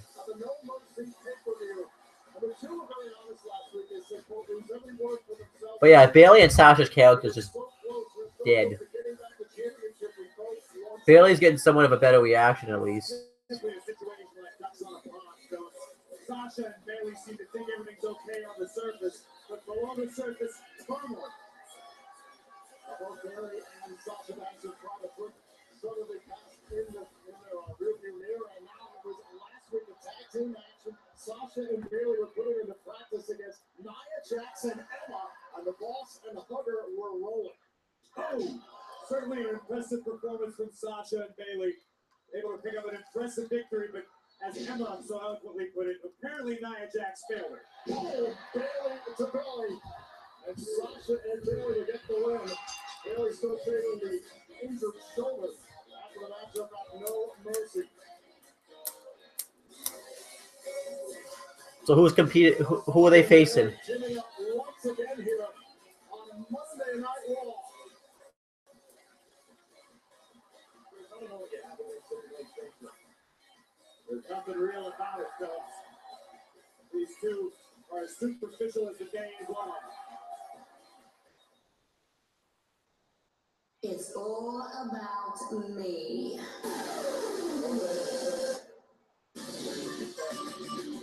Emma's theme song is awful. You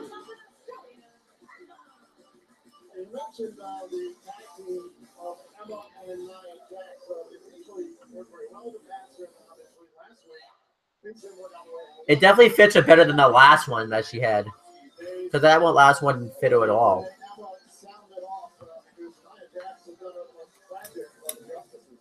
Last week, Nia Jax let me down so badly that I didn't even trend on Twitter. But tonight, I found a partner that is suited to my abilities. And she is thankful to team with the woman who started the women's revolution. When did Emma ever fucking trend on Twitter? The only time I can come up with is when she had a match with Paige at NXT Arrival for the NXT Women's Championship. Oh my god. Alicia Fox, go away. Sasha Banks and Bayley are winning. There's no fucking way that this team's winning.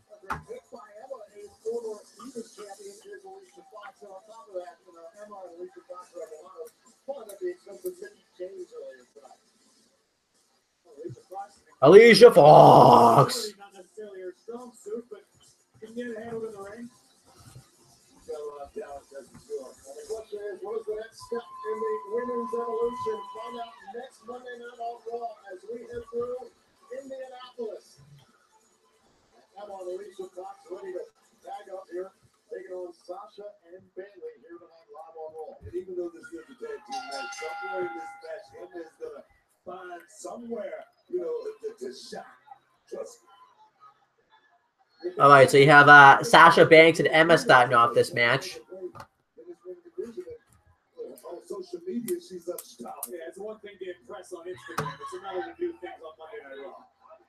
Interesting that Emma and Alicia Fox are both in front of Mickey James. Mickey James is now the one who's got a title opportunity at TLC thanks to Kurt Angle. At the end of the day, all four of these women want to be Mickey James, want to be in Mickey's position right now. They all want the opportunity to challenge the gods. And Mickey James, let's say, guys, You had your chance and you failed. getting that title shot. I agree with you, bro. Mickey was incredibly impressive earlier tonight. Split the onslaught from Nia Jax, the interference by Alexa Bliss. She won women's champion. Sasha Banks moves so fluidly. One thing I'm happy about when it comes to this Raw Women's title, though, is that this will be the first time that Sasha Banks or Bailey won't be involved in the Raw Women's Championship picture, so at least it's something different. I'm happy about that. So they're kind of getting sick of them being in the title picture all the time. Sasha Banks obviously doesn't know the first thing about successfully defending the Raw Women's Championship, but she's never done it.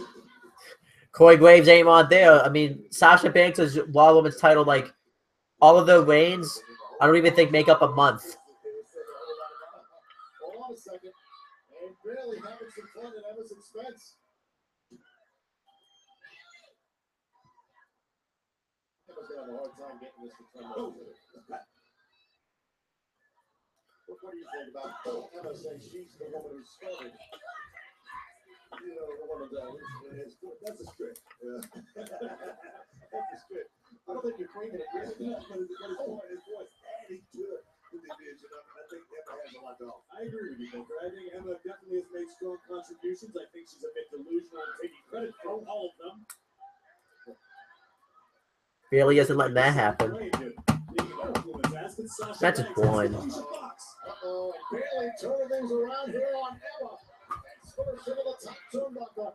Alicia Fox creates the distraction, and Emma takes down Bailey.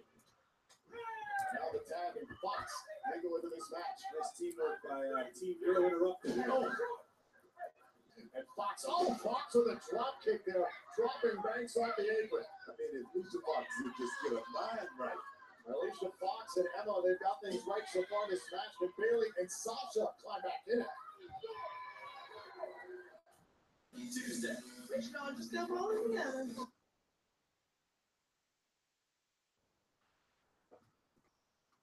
Alicia Fox. I'm not rewinding it. I don't want to see this match really anymore. I still can't believe Alicia Fox is in the WWE. I remember the first time I saw her in WWE, she was she made out with Edge, believe it or not. And then she did her dancing stint with DJ Gabriel. Then she stopped that. Then she went on to SmackDown. Really didn't do anything on SmackDown. Got drafted to Raw. Randomly out of nowhere, won the Divas Championship in a Fatal 4-Way match that included Eve, Gail Kim, and Maurice. Lost the Divas title to Melina at SummerSlam, which is Cameron's favorite match of all time. And then really kind of floundered, did nothing. In 2012, she had this thing where she would turn to face or heel every week. She actually might have more face and heel turns than the Big Show, which is weird. And then I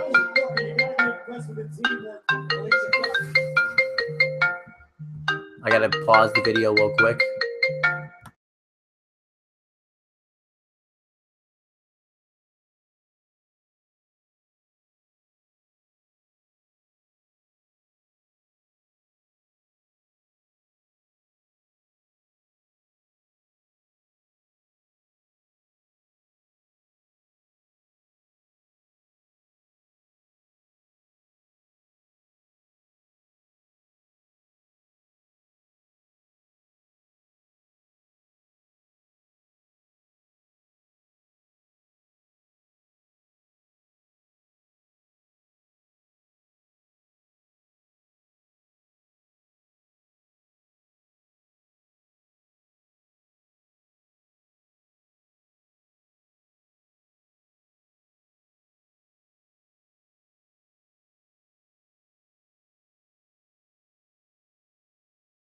continue with the live reactions. So let's get right back into it. Let me wait till this pops back up.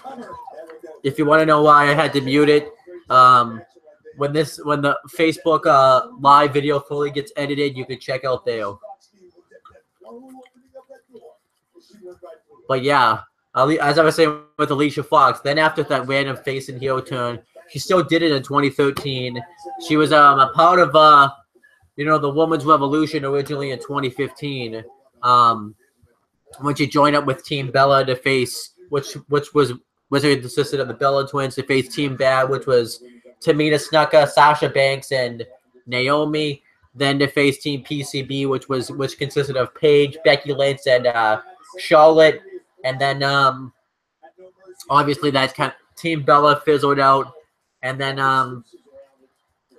what else happened? Like I guess Alicia Fox kind of floundered in 2016.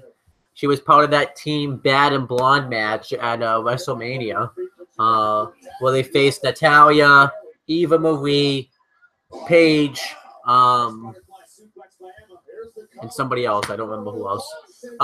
Brie Bella and somebody else. I should remember that because I was there for that match, but I forget who the other person was.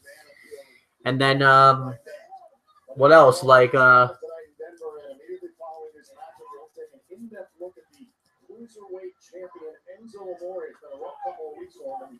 after that, like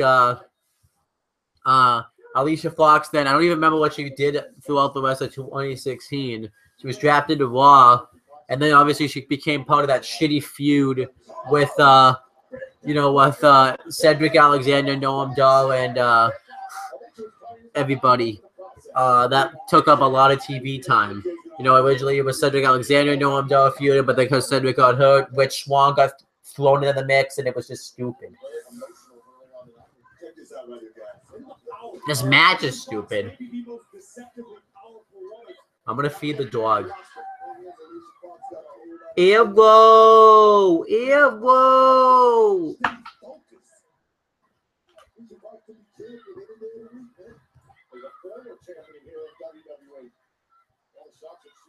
I feel bad for Bayley too. She connected really well in NXT. She had a really good character, and then she comes up and she's just this nervous, scared little girl. But then I'll admit she's starting to get better reaction. The past 2 weeks, she's gotten better reactions. Sasha Banks, it's all her fault. She gets like no reaction now because of everything that she says about the fans. And obviously Emma just they've made Emma's characters suck now. Maybe surprising, but these two are working together very, very well. Here's a bona fide mean streak of Emma. What are they trying to set up between Sasha Banks and Bayley? Is Sasha Banks going to finally turn heel and go against Bayley? It's a little too late. It's too little too late, you know what I'm saying? Bayley was trying to check on her partner, her friend, Sasha Banks. And again, the frequent tags here by Fox and Emma. Great tag team action, keeping Sasha isolated in that corner. Great work, great tag team action. And Sasha Banks, what does she have to do to make the tag here? Bayley must feel so far away to Sasha, trying to reach out. Can she make her way to her corner? I like the pace that Fox and Emma have set. Slow things down, kept Sasha Banks far away from Bayley, and just slowly picking Sasha apart. Definitely have taken the WWE Universe out of play. I don't think that they did. I think the match did. Just make the fucking tag. This match sucks. It's boring. Smart there by Alicia Fox preventing the tag instead of getting caught in the pinning predicament. We should just stop Sasha's forward momentum, now dragging her backwards. This is very, very impressive showing for better Alicia Fox. It is. All right, finally.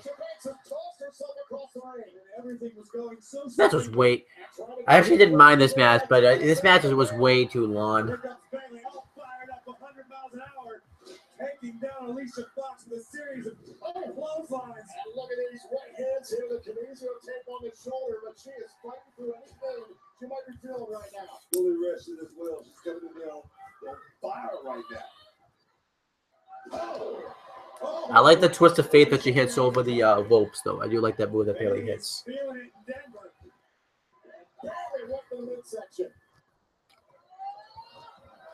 And she is starting to get a reaction again.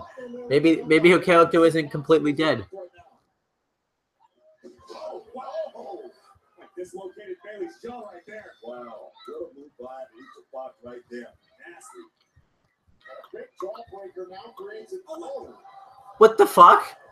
Why would she do this?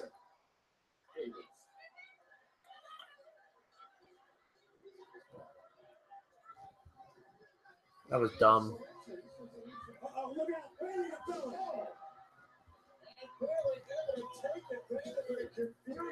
That match is like 1 star. That match sucked. The finish sucked. The match sucked.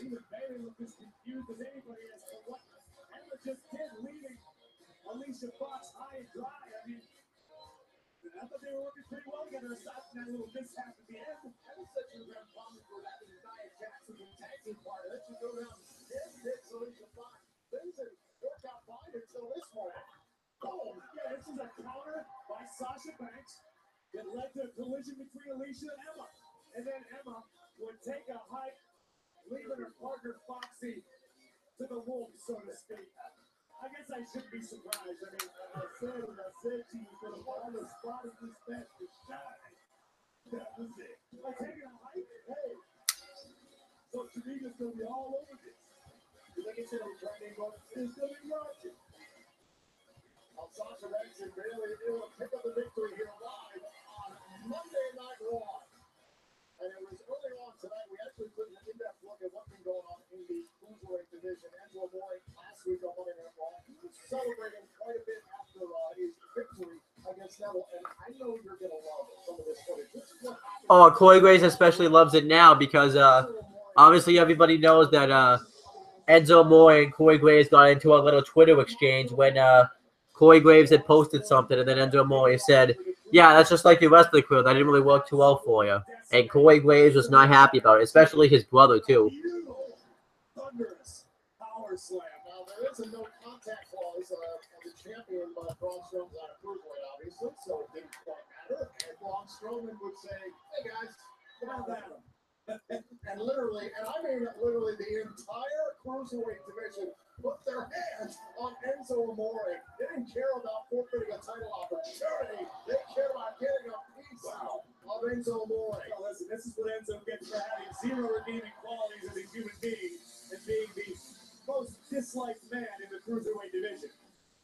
Heck of a beatdown last week after Raw had gone off the air, and Enzo Amore a little bit emotional earlier on tonight when asked how he felt about being scored on the rest of the cruiserweight division. Well, we understand Enzo Amore has consequences. We're also 2 o'clock live. We're going to find out next.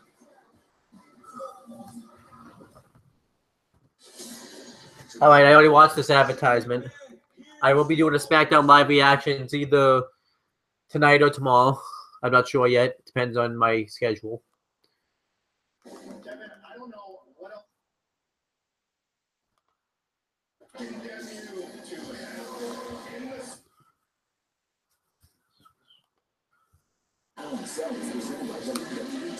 Video game. Pre-order the deluxe edition to get Kurt Angle and play 4 days early, starting on October 15th. And by KFC, it's cleaner looking good.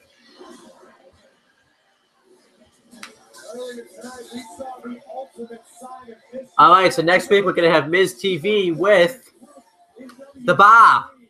Can't wait to see what happens with that.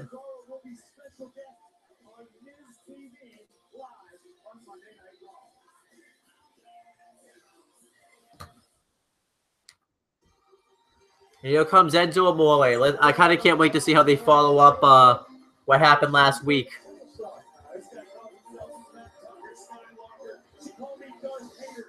What a disappointment you are, son.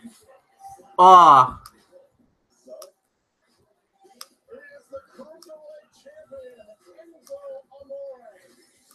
I do gotta admit though, Enzo holding the title, the one good thing about it is Enzo Amore, the Cruiserweight division has main evented again for the second week in a row.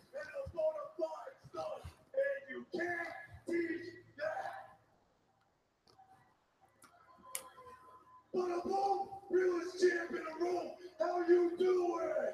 It is kind of weird, though, that he's supposed to be a heel, and yet he still does his normal catchphrases, though.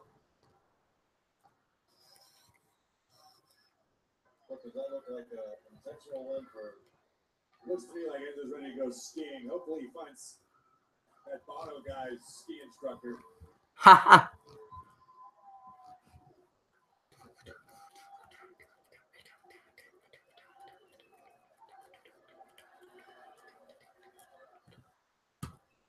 I'm doing great. So let me get down to brass tacks, people.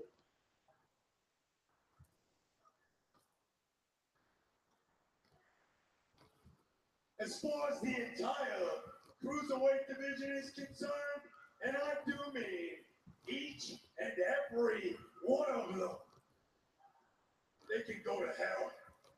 Ooh. And anyone that haters out there that wants to agree with their sentiments, sometimes you can go. There you go. You can go to hell too. No, I'm a nice guy, I promise. I'll tell you what I'll do for you. I'll even lend you my certified GPS to help get you there. The same certified GPS I use to put 205 Live on the map. I mean, he did. He's not wrong there. Respect real, all right? You don't respect that, what's that make you? Fugazi, okay? Because not only did I make 205 Live relevant, I made it the main event 2 weeks in a row. How you doing? He's kind of burying the division because it's like it's okay to say this stuff as a heel, but No, seriously. it's actually true. The same cruiserweight division is in the main event that you people dubbed the snoozerweight division. You can hear a pin drop when those guys were in the ring. And then I become champ. I bring the noise. And suddenly I'm public enemy? Yeah. Public enemy number 1 is a real one. Because it took every single one of those chumps jumping me, laying me flat like a pancake, bruised from derriere to dome. And as I'm laying here like a pancake, nobody helped me, nobody coming to flip me. No, what do I hear? I hear, you deserve it. You deserve it.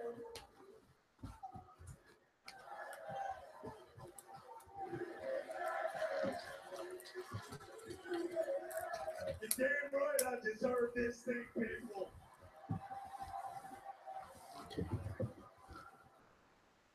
You're damn right. And you know what else? If having success is wrong, then I don't want to be right. Because while I might be wrong, you know what it sounds like some of you are? Jealous. And if I was you, I'd be jealous of me too. Because I'm money. What? Moolah. I'm making cheddar. Money here, and more than any one of these cruiserweights put together. I ain't lying.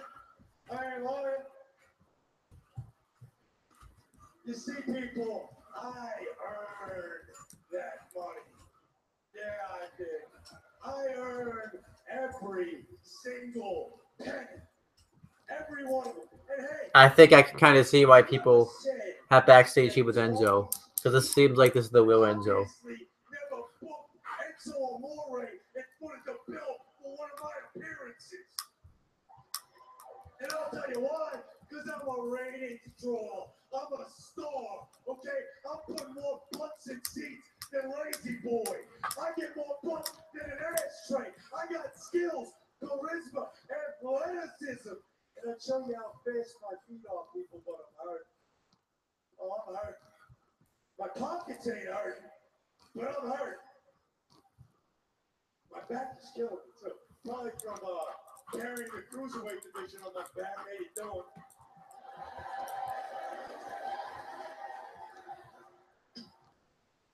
You see, people, I didn't have to wait in line for this thing. I crossed the line. So all you cruiserweights can fall in line, because ain't a single one of you fools laying a hand on me. See this championship? You ain't got a shot at it. And I'm going to tell you why. Because last week, during the Certified King Championship celebration, fools, put your hands up. And when I entered that ring, I had a clause that said, if any one of those cruiserweights lays a hand on me, they forfeit any opportunity they got at the realest champ in the room. Well, all you fools touched me, so what did I do to protect myself, all right? Little certified chief protection. We're talking filibusters, referendums, legalities. I went ahead and got another document. That's right, I got another clause. And I got it sound by my dog. Kurt Angle, the GM. You know what that clause says? That clause says that if any cruiserweight wants to lay a hand on me tonight, not only do they forfeit any title opportunity, they forfeit their livelihood because they're getting fired. Oh, I know it's sad, people. It's lonely at the top. It's lonely. And I'm the king of the cruiserweights, right? So I'm sitting there on my throne, and I ain't got no opponents. And my opponents stuff. Oh, that's right, they're fools. So, I'll tell you what.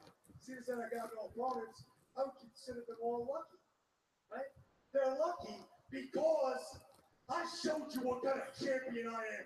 Last week, I don't need a crutch to support me, buddy. I beat Neville with that crutch, and I beat Neville and beat the macadamia nuts out of that keeper up. And if any one of these cookie-cutter cruiserweights wants to step out of line, just like that cookie dough. He's fucking great on the mic, though. You can't deny that. One word to describe him, and I'm gonna spell it out for you.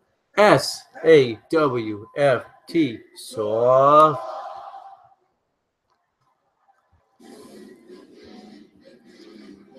Neville. This is interesting. Superstar's already violated a no contact clause. Check it out, people. Here comes last place. Here comes The entire cruiserweight division. last place. Because if you ain't first, you're last, boys. And the only thing worse than being last is being last on the unemployment line. Hey, back up, think twice. You guys like your job? Do you like it? Or do you want to be on the unemployment line, huh? Hey, whoa. Hey, back up, dude. You guys like your jobs or what, bro? You like it or what? You get that at thrift stores? What? No, no. Come on. What the hell is it? Oh, there's Kendrick. Who was that? So we saw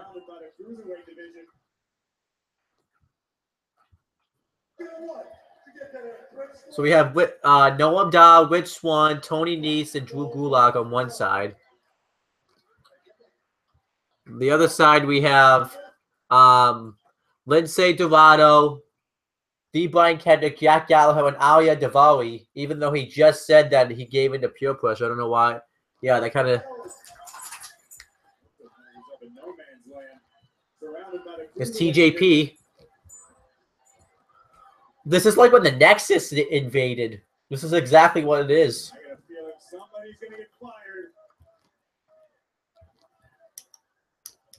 And Mufasa, your parents think you're bigger injustice than I ever could. Well, they named you after the Lion King, did you see this piece of paper right here? It says you touch me, you're getting fired. Same goes for you, Gordon. No, I'll kick you across the lawn. You got more heads than you do brain cells, Tony Nese, you schmuck. Look at this. Oh, you want to touch me? Gabagool-leg. Captain Undertaker. Good, I bet you put a suit and tie on. You should go sit next to Corey Graves behind the announce desk. Ooh. Look at you. What are you going to do? Schwan, are you going to touch me? You're going to touch me? I'm MC Hammer, kid. You can't touch this. Why don't you bust the move for me? I know you're good at it. Look at that knockoff Versace, bro. Look at this. You see that? That's Versace, kid. What's up, Teacup? You want to lay a hand on me? Why don't you hop in your DeLorean and go back to the future? That's right. Dressed like a 1930s paperboy. Hey, you look like a hobo. All right? Yeah, you get more money sitting outside this arena begging for change than you would if you stepped in this ring, because I got $0 for you, kid. What's your future looking like? Mask on, sweet mohawk, mine's a lot better. Kid, I got more hair on my chest than you got on your face. So before you step in this ring, make sure you present an ID, because I don't want to have to assault a minor. Hey. What are you wearing, a scuba shirt? What size shirt is that, a medium? The hell out of here. Altazawa, you said you liked me on Twitter. I'm not going to hurt you right now. Because I could. And you? The keeper out? What you want to do, bro? What, you want to hurt me? You want to hit me? You want to be out on the streets and homeless? Is that it? You already look like you're homeless. Kid, I dare any one of you to touch me right now. MC Hammer right now. If I could dance for you, I would. But I can't lie. I'm hurt after each and every one of you schmucks, you idiots, laid a hand on me. You're fucking any title opportunity you have, and you're about to lose your job if you do something stupid. So act smart. I know it's hard for you. Oh, Kurt Angle!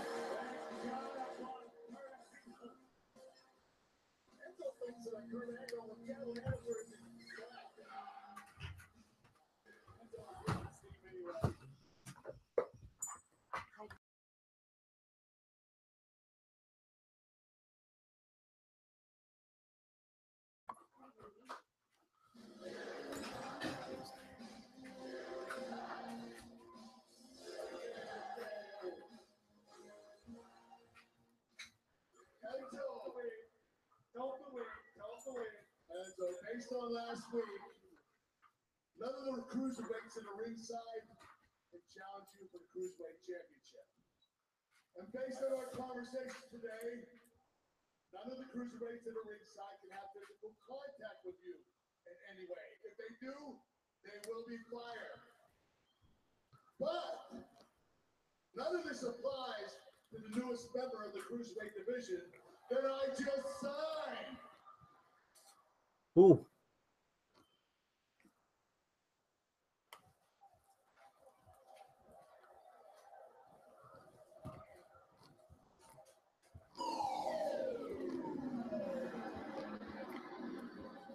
Kalisto.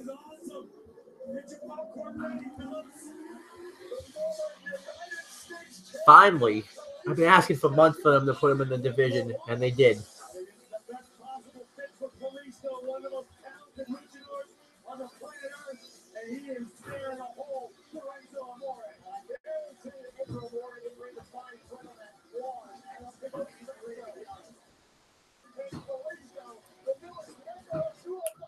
Oh!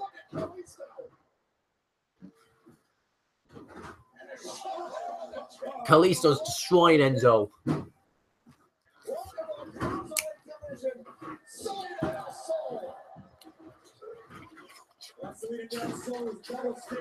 Every other member of the Cruiserweight division living vicariously through Kalisto. Welcome to 205 Live. Kalisto has made his way to Monday Night Raw. You gotta love it.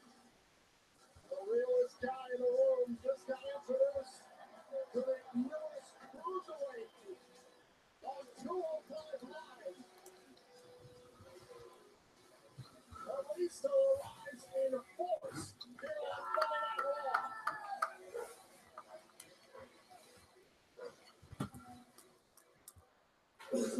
Roman Reigns.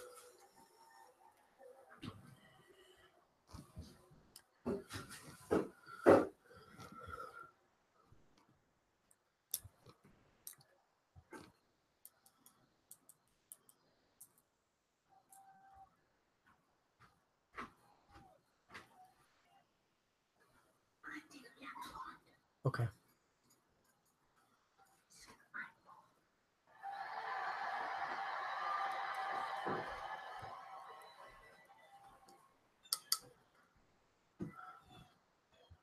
Dean Ambrose.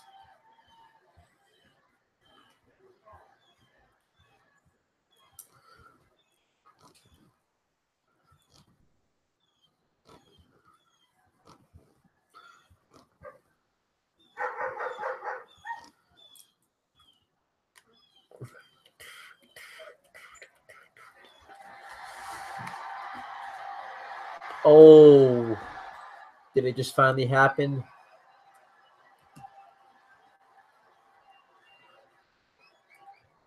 The tease is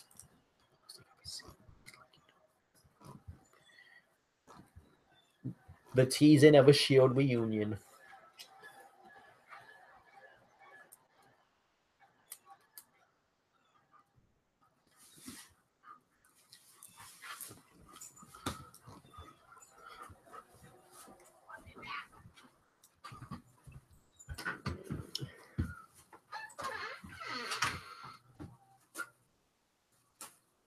Say hello to Popeye's $4 popcorn bucket. It's a real Popeye flavor you love, now perfectly poppable. It's been teased, people. A Shield reunion is coming. I thought that was actually pretty awesome, actually. Although Raw was actually a pretty good show. I can't. The only things I can think of that I hated on the show was the women's segment, and there was another thing I hated on this show. There was something else. There was a match on here I hated. I know there was. I don't remember what it was. I can't think of what it was. But there was nothing really bad about this show, though. I thought it was good. I thought it was actually a pretty good show. Yeah, and I enjoyed it. If I had to rate Raw, I'd probably rate Raw a 7 out of 10 overall. I thought it was a good show. Nothing fantastic. But yeah, that's pretty much it, guys. Thank you guys for watching this live reactions. Make sure you guys like, comment, and share this video so that way people will watch it. Make sure you guys subscribe to this channel for more content and click on the bell so that way every time I upload a video on this channel, you guys will get the notification for it. And make sure you guys do the same thing for my CM Brothers and on the Talking Nitty YouTube channels. And that's pretty much it, guys. Talk to you later.